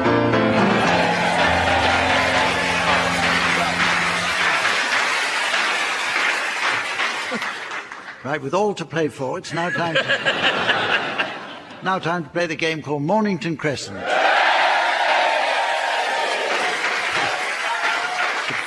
First, I noticed from the listener reaction log that the squirrels have been at it again. And that we've received this letter from a Mrs. Trellis of North Wales. She writes, Dear Rolf, here's a handy hint. When you put the cat out, always use a high-quality fire extinguisher.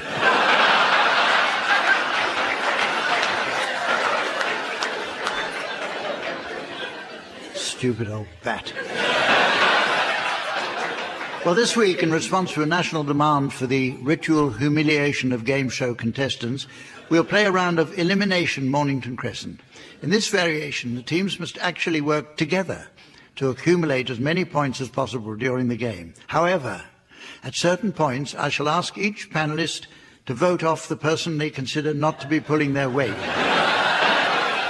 OK, teams. Tim, will you start, please? Burnt Oak. Aldwych. I think I might go for the first double with the lateral with Bloomsbury Square. It's Don't good. peak Well, too soon. Well, that's knocked the point score up nicely. So Piccadilly would help with that too. Yeah. Well, with it that high. Bank? Yeah. Is that the station bank? No, it said banking. And,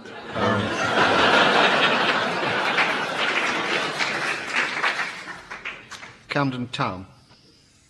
I'm really taking a fly here. Dalston Junction. Right, teams, I'm going to stop you now, and I'd like you to vote for who you think is holding you back. Tim. Barry. Graeme. Tony. Tony. I have to say, and I know this is going to be unpopular, but Barry has got to go, I'm afraid. It's the kindest thing. Well, Tony. Not revenge. I was going to vote for Tony off anyway. Tim. Why Tony?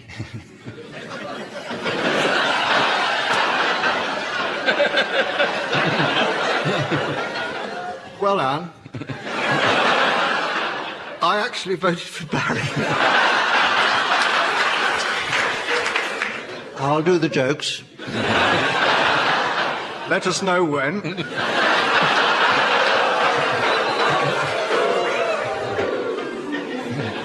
Tony, I'm sorry, it's you. There were 2 Barry votes. A 2-all draw, yes. but I have to We're go. being to admit it. Listen, it's bad enough having you to announce these games. Don't expect me to listen to the bloody things, do you? OK. I accept your adjudication, and I'll take the walk of shame.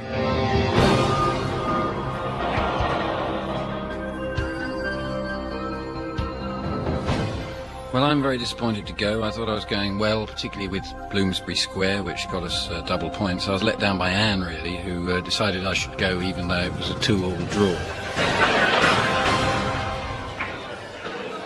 Carry on without Tony now. Graeme. Right, to be sensible, Oxford Street. Lower Regent Street. Fenchurch Street. No. Charing Cross. That wasn't exactly on the tip of your tongue, was it? Well, there's nothing in the rules about it being on the tip of your tongue, is there? Have you had a facelift, Anne?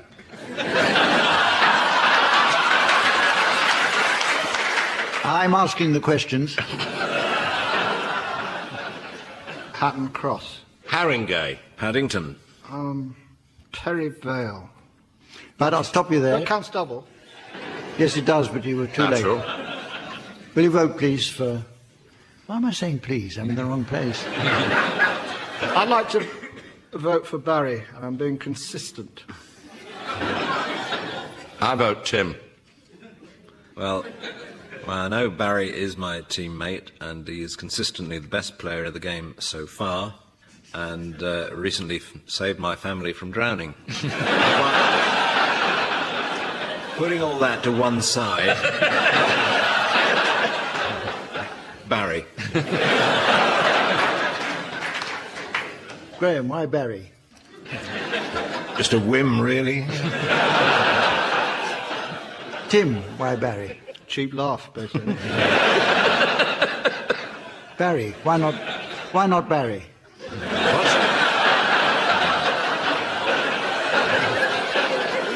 Barry, you're a total failure. Goodbye.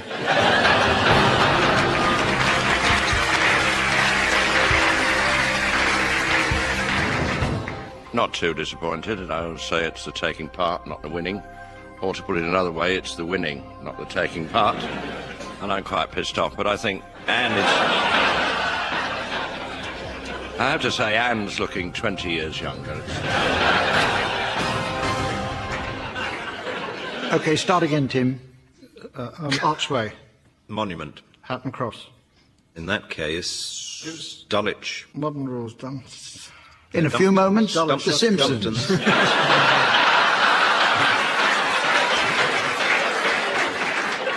Oh, wait a minute. What? Mornington Crescent. Oh, yeah.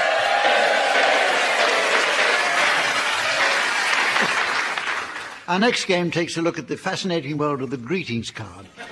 There are greetings cards available for many diverse occasions, such as Mother's Day, when sending your mother a cute picture of 3 kittens in a Wellington boot on a bit of folded cardboard is deemed sufficient thanks for her going through the excruciating pain of childbirth. In this round, the teams will attempt to guess the endings to some lines taken from genuine greetings cards. And OK, we'll start with you, Barry. Can you finish the message in this exam results greeting card? We've known you've worked so very hard, determined to get through it. You worked all night and then got pissed. Surprise, surprise, you blew it. The genuine answer to that is, and now you've made us very proud. We knew that you could do it. Tim, try to finish off this well done in your job interview card, please.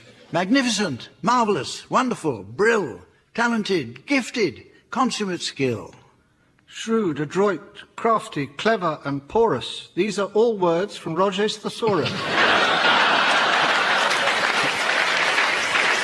answer is outstanding, fantastic, A1, excel. And that's just a sender. You're great as well. Piffle. Graeme, can you complete this wedding anniversary card for wife or husband? Just like a lighthouse on the rocks, withstanding stormy weather. You make a noise like a foghorn whenever we get it together.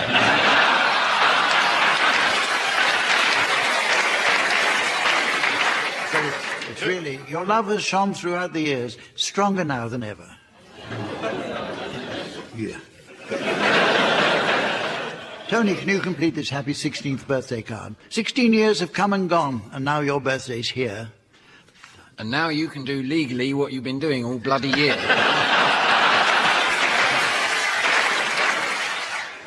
Very nearly the right answer. We hope that all you wish for will be yours throughout the year. Do people get paid to write these things? Bloody well ought to be paid for reading them.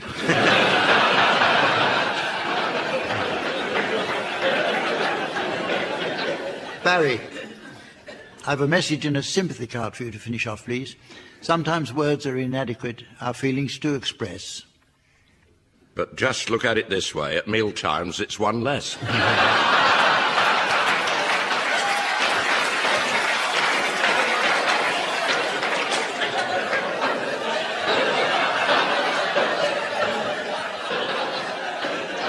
The answer is when someone whom we hold so dear is in such great distress.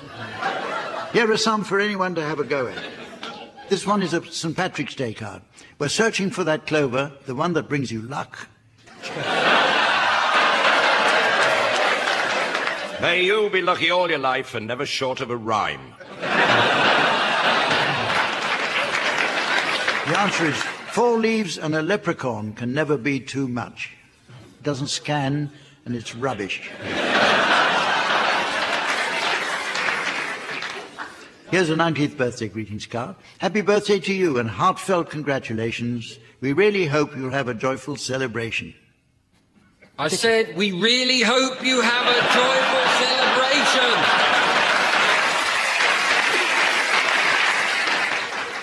Now, the actual answer is, so many things have led to this historic day, and now we celebrate your 90th birthday.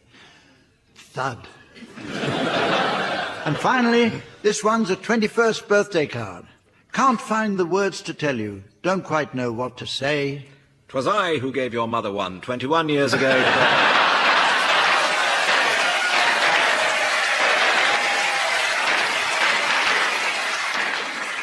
Which is the right answer.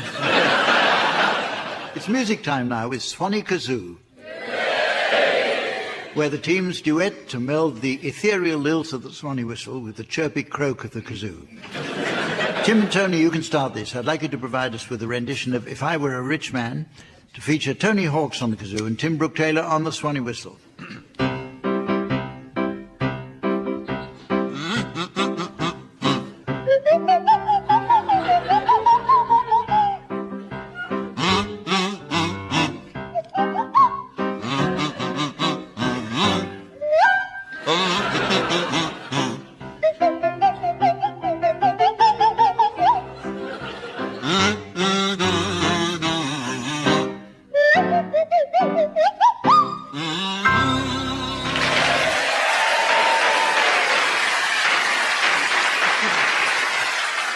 It's you now, Barry and Graeme. I'd like you to provide us with a rendition of Singing in the Rain to feature Barry Cryer on the kazoo and Graeme Garden on the swanny whistle.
Well, I notice it's very nearly the end of the show, but it's just time to squeeze in a... Shut up.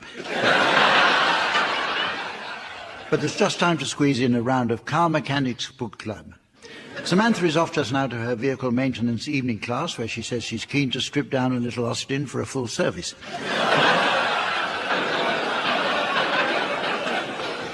So while she's away enjoying that, I'd like you teams to suggest book titles that might appeal to a readership drawn from the motor repair trade. Tim, will you start, please? Brave New World. Complete Anglia. The Loneliness of the Nice Little Runner. James and the Giant Porsche. Winnie the Pooh, you want to get that exhaust looked at? The Silencer of the Lamborghinis. The Bumper Fun Book of Motoring Jokes. It'll have you double declutching your sides. Middlemarch is the soonest we can have it ready.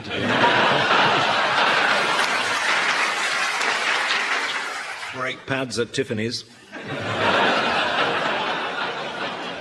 On Her Majesty's 5,000-mile service.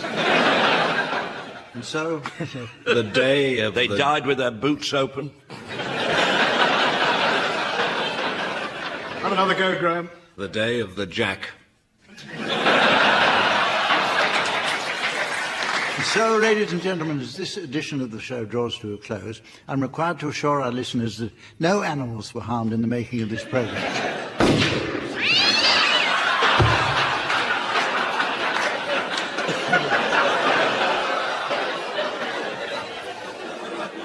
Until now, that is. And so, from the team, Samantha, myself, and the good folk of Dartford, it's goodbye.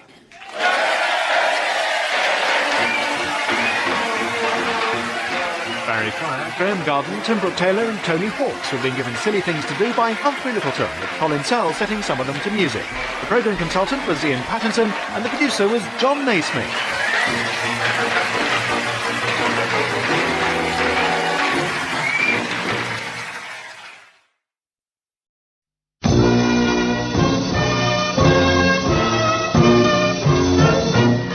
We present present I'm Sorry I Haven't a Clue, the antidote to panel games.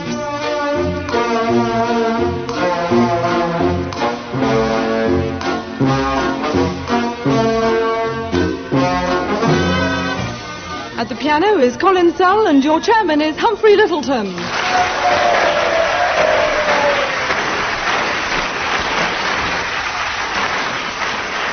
Thank you. Hello and welcome to I'm Sorry I Haven't a Clue, the show that does for comedy what John Inman does for weightlifting. Let me introduce the teams now. On my left, Barry Cryer and Graeme Garden. On my right, Tim Brooke-Taylor and Willie Rushton. And please give some sympathetic applause to our scorer because she's been on her back all week. Here she is, Samantha.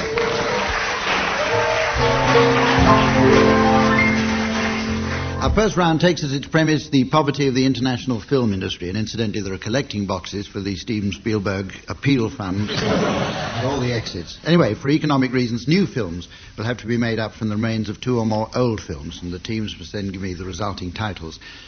And points will be awarded for the first suggestion that makes it onto Channel 4. Willie Rushton, will you start? They're getting out of The Man Who Never Was, Sleeper, and if it's Tuesday it must be Belgium, and it's the Sir Geoffrey Howe story.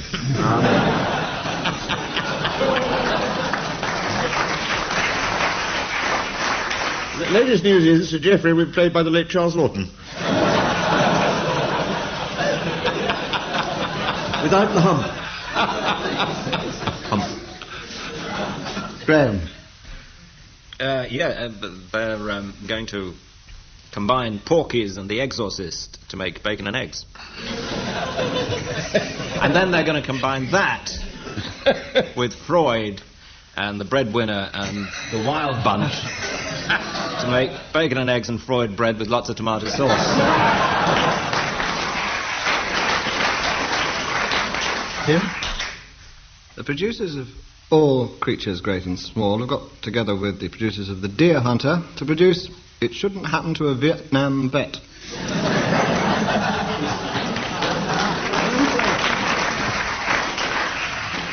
They're combining Crocodile Dundee, Electric Blue and Lemon Popsicle, new film called Snap, Crackle and Pop.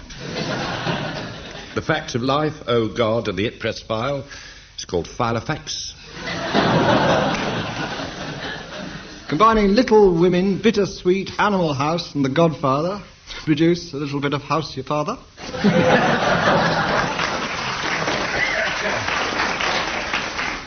Every Which Way But Loose, Ruthless People and Chronicle of a Death Foretold, new film called the SDP Conference. Any more? Right, well, we go on to the point where I give the teams advance warning of the late arrivals that they'll be announcing at the end of the programme. This week, I'll be asking them to announce the late arrivals at the Motorists' Ball. The Motorists' Ball. Start thinking teams. Right, we're going to play a round which is wittily called One Song to the Tune of Another. The idea in this round is the teams will sing one song to the tune of another. That's a prize. This complicated game is accompanied by the Colin Sell Big Sound. Tim, would you start with Don't Put Your Daughter on the Stage, Mrs. Worthington, to the tune of House of the Rising Sun?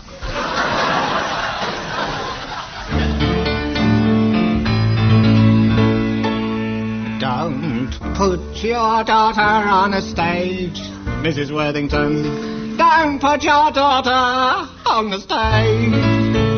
The profession is overcrowded and the struggle's pretty tough. And admitting the fact she's burning to act, that isn't quite enough. I don't think I'm near the tune, am I? No.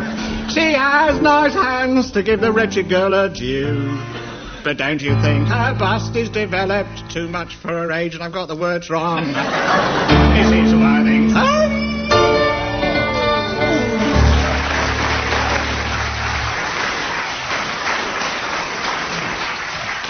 The white man's Eric Burden. One mark there to Tim, and we go on to Graeme. Graeme, will you sing Deadwood Stage to the tune of Underneath the Arches?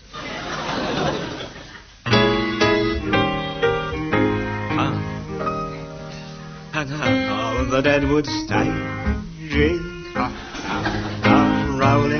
of the plane. With the curtains flapping and the driver is snapping the reins. A beautiful sky, a wonderful day.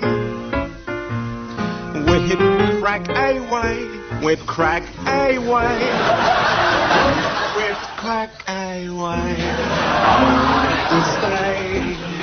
Oh, no, this one. I headed on over the hills all together now, where the engine arrows are thicker than porcupine quills.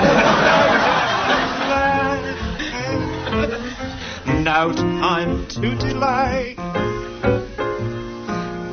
Whip crack away, whip crack away, whip crack away.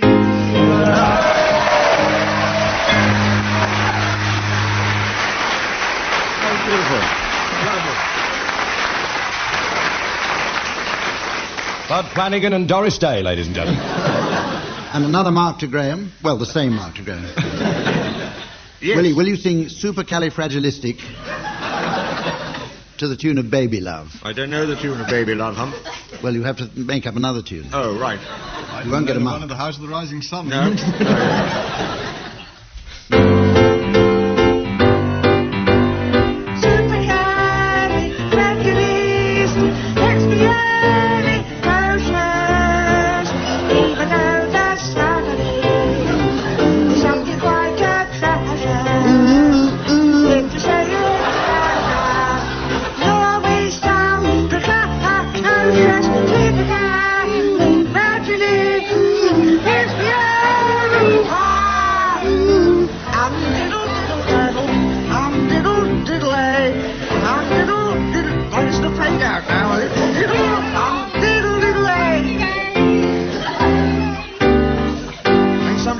Chipmunks.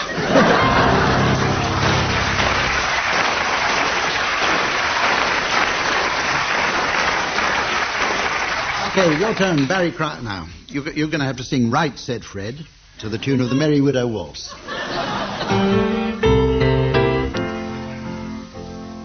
Right, said Fred, both of us together, one each end. And steady as we go, try to shift it, couldn't even lift it. We was getting nowhere, and so we had a cup of tea. And right, said Fred, give a shout for Charlie.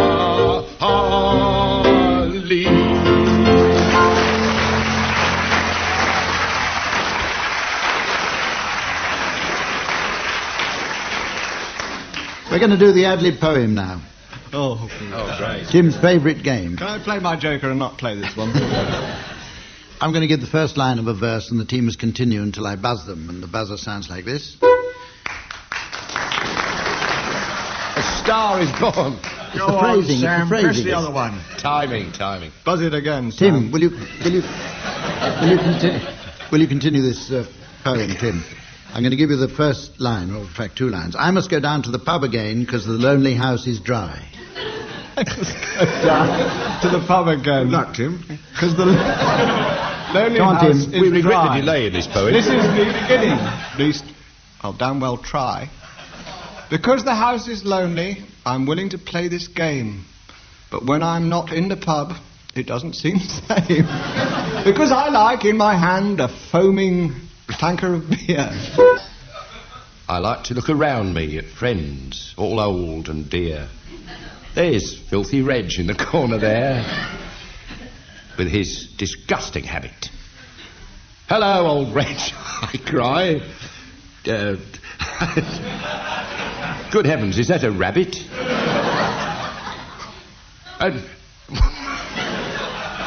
It's none of your business, cries old Reg, if I've got a rabbit here. I've also got a rabbit there. Which I hope will disappear. I can't stand the sight of rabbits.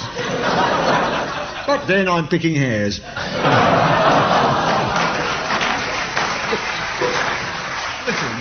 Oh, splitting, yeah. Splitting. Well, it's up to him entirely what he does with them. This is true. Carry on, Graham. But the worst thing about rabbits is they always come in pairs. And once you've got a pair of them, well, then the trouble starts.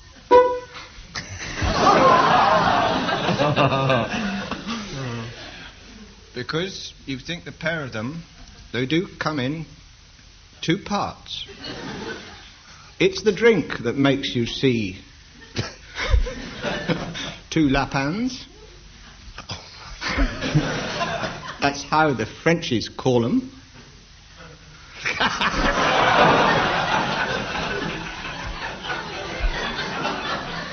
Because when the dogs get at them, they tend to maul them. Now, I'm in the pub once more, I cry, because that is where I like it. Sometimes I walk down there, but sometimes I bike it.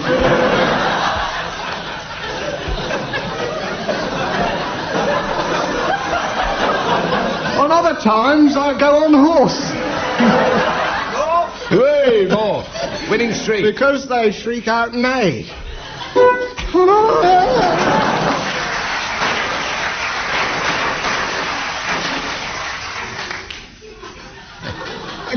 But when I get down to the pub at the end of a working day, the company there is cheerful and charming, hospitable and funny. The place is full of rabbits. Oh, in my pub there's always a lot of bunny. And, oh, but away with rabbits, I cry. Because in my pub there is also...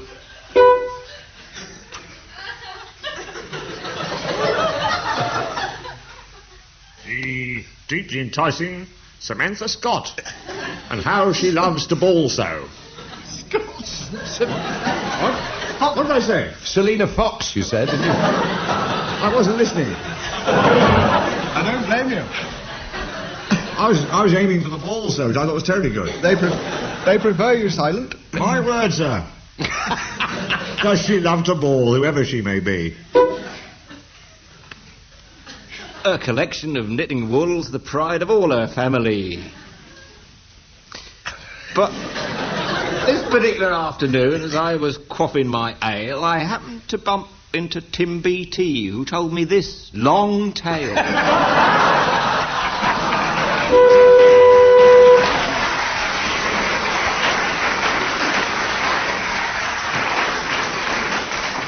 OK, we're going on to the round called Good News, Bad News. And the teams will now alternate good and bad news until I decide that you just can't take it. Stand any more of it, and then I'll buzz the buzzer. Tim, will you start, please? Yes. Good news. Prince Edward is joining the BBC. You heard it here first. Or second. He's starting at the bottom as controller of programme. That's bad news, that was. That was bad news. That was the bad news, yes. Good news. He's still going to be called Your Majesty.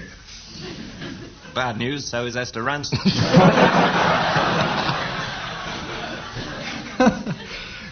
Good news, he's going to get the red carpet treatment. Bad news, Gloria Hunniford's going to go over him with the Beck's Bissell.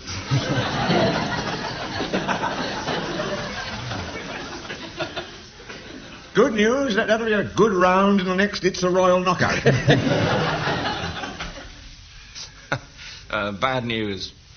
Princess Michael of Kent is playing her Joker. Good news, she's promised not to invade Poland. That's a cracker. Bad news. Bad news, but she's insisted all the royals dress up as vegetables. Good news, Mark Phillips won't need a costume.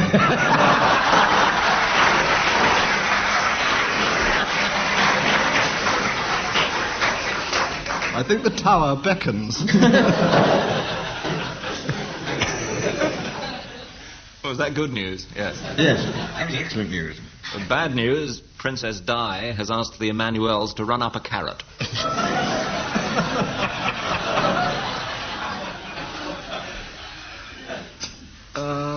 Good news. Princess Margaret is running the beer tent. Bad news, Fergie's wearing the beer tent.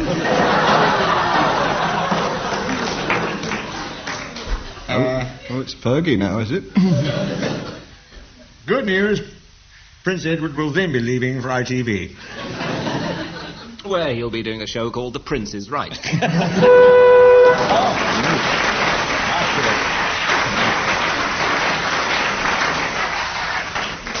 OK, Graeme, you can start this next one with the good news. Well, it's good news to me, anyway. Good news. My trousers have come back from the dry cleaners. Bad news, on their own.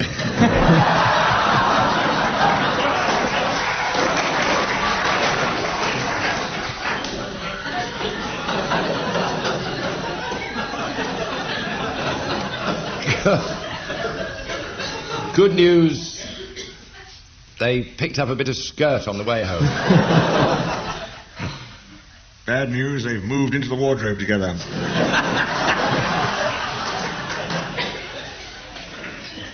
And the good news is they're expecting a twin set.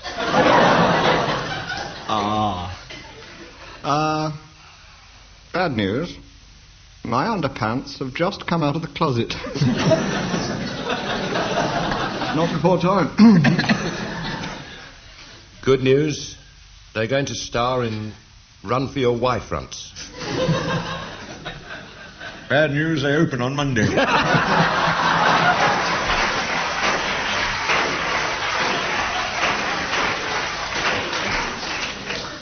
Good news, they're coming off on Tuesday.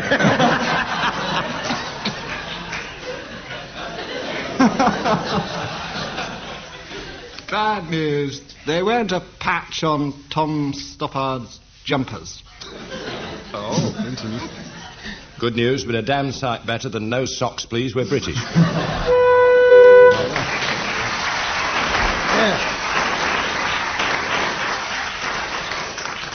Now, with sinking hearts, we go on to a round called Feelies. The team have to feel some bits and bobs I have with me. They're hidden in bags, which I shall pass round to see if the teams can identify them from their feel. The mystery voice will now tell listeners at home what the objects are for Willie and Tim, while it's displayed here on the laser display scoreboard. A donut and some dried prunes. A donut and some dried prunes. The audience now know what it is, eh? You can close your eyes, please, or... No, I'll put my hand in the bag. I'll hold the bag, you put your hand in. That's my hand you're feeling. Well, it's round and soft, but then so are you, Willie. Lovely. Would you like to put your hand in it as well? I think it's an inflatable polo mint. I see something rather strangely like enormous rabbit droppings.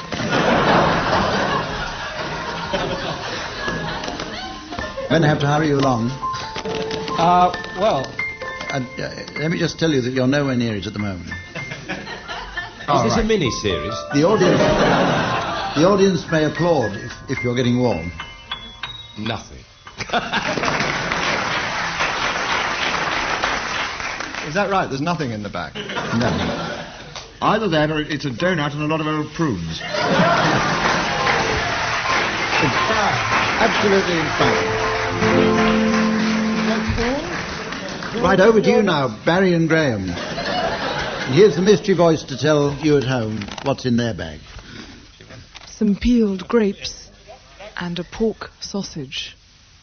Some peeled grapes and a pork sausage. First dip. Oh.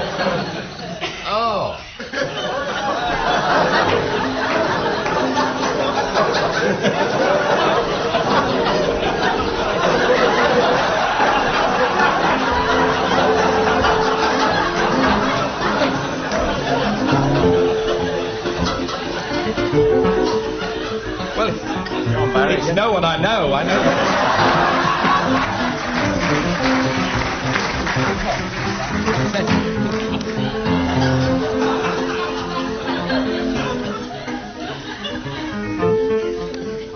Come on now.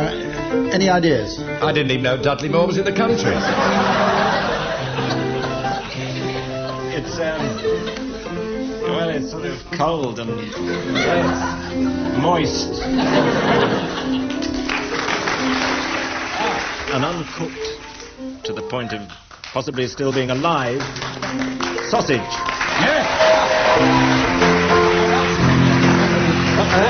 What else we ask? What goes with sausages? What goes with sausages? Well, it's just my own taste. I like grapes with sausages.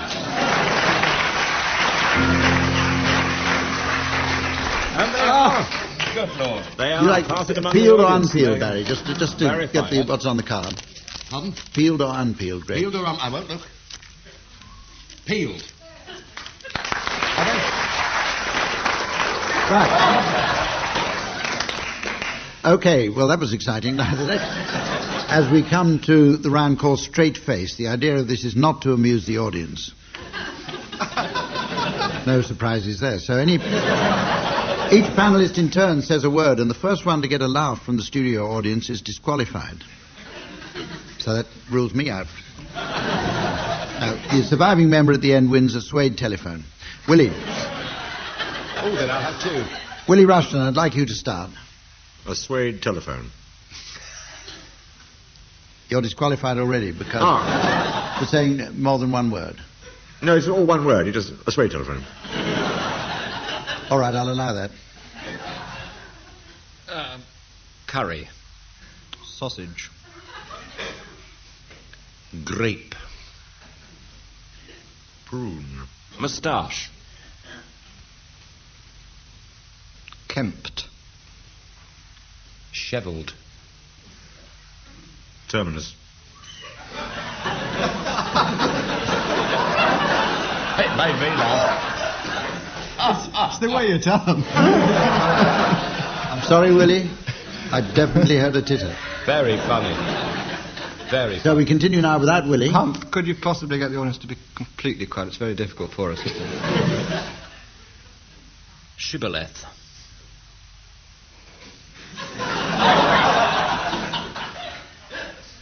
I thought I heard a laugh there, but I think it was the members of the audience laughing at other members of the audience.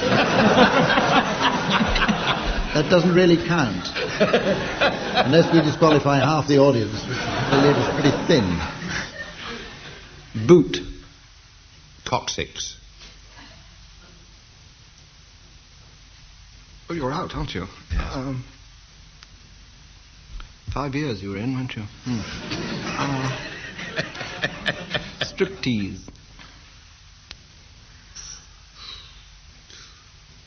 Bassoon. Who are you calling? Banter.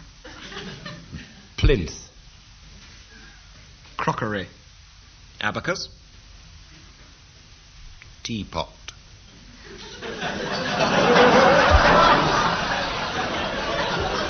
Sorry, Barry. It's words beginning with T. That's how to get a titter. So now it's a face-to-face contest between Graeme Garden and Tim Brooke-Taylor. Starting with you, Tim. Bitter. Titter. Sitter. Bike. On. Off. Fridge. Deep freeze. Pomegranate.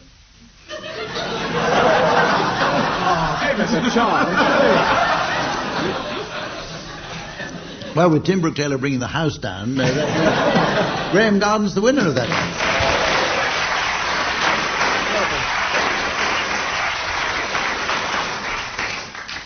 And now we've reached the point in the programme where Samantha and I sit in the back seat and enjoy what's going on. Teams, will you please announce your late arrivals at the motorist ball?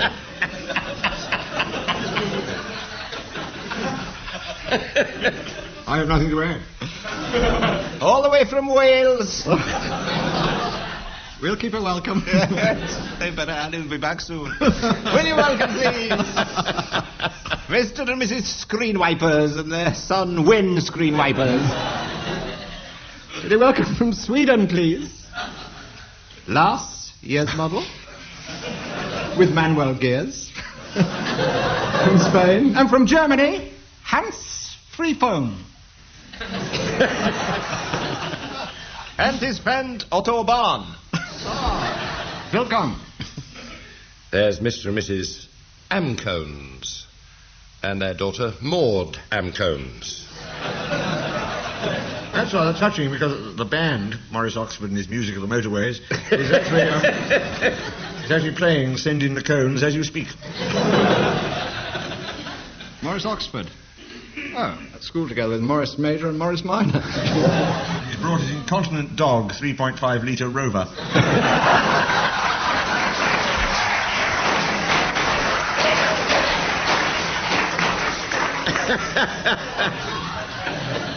Morris Oxford and the band will be accompanying Mini Metro, who'll be coming on and shouting Audi Volks and singing Happy Fiat and Honda Clear Day. God bless you. Bit of culture in the cabaret. Judy Wrench will be doing Portia's speech. From the car salesman of Venice. She'll be joined by Crooklock. She'll be joined by Elvis Costello. Oh, he's having a breakdown. There's Mr. and Mrs. Sanging Up and their rather frothy daughter, Fluffy Di, Sanging Up. It's worth working out, it is. Not worth the trip. Willie, stop it. Give us a chance. I don't know if there's anybody called Lay-by Sifri, but I was going to do a joke on it.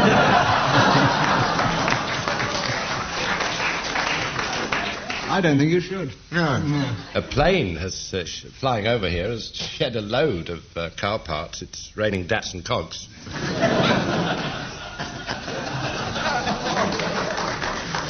Please, silence for the maestro. Well, I hate to interrupt, ladies and gentlemen. Oh, go on, Barry. It's time to wind up the programme. Gave my wife a Jaguar. It bit her leg off.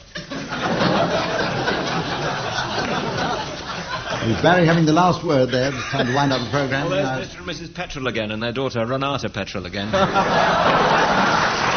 it.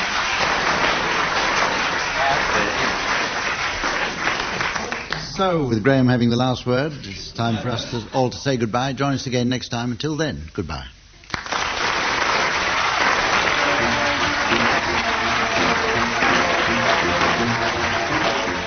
Barry Cryer, Graeme Garden, Willie Rushton and Tim Brooke-Taylor were being given silly things to do by Humphrey Lyttelton, with Colin Sell setting some of them to music. The programme was produced by Paul Spencer.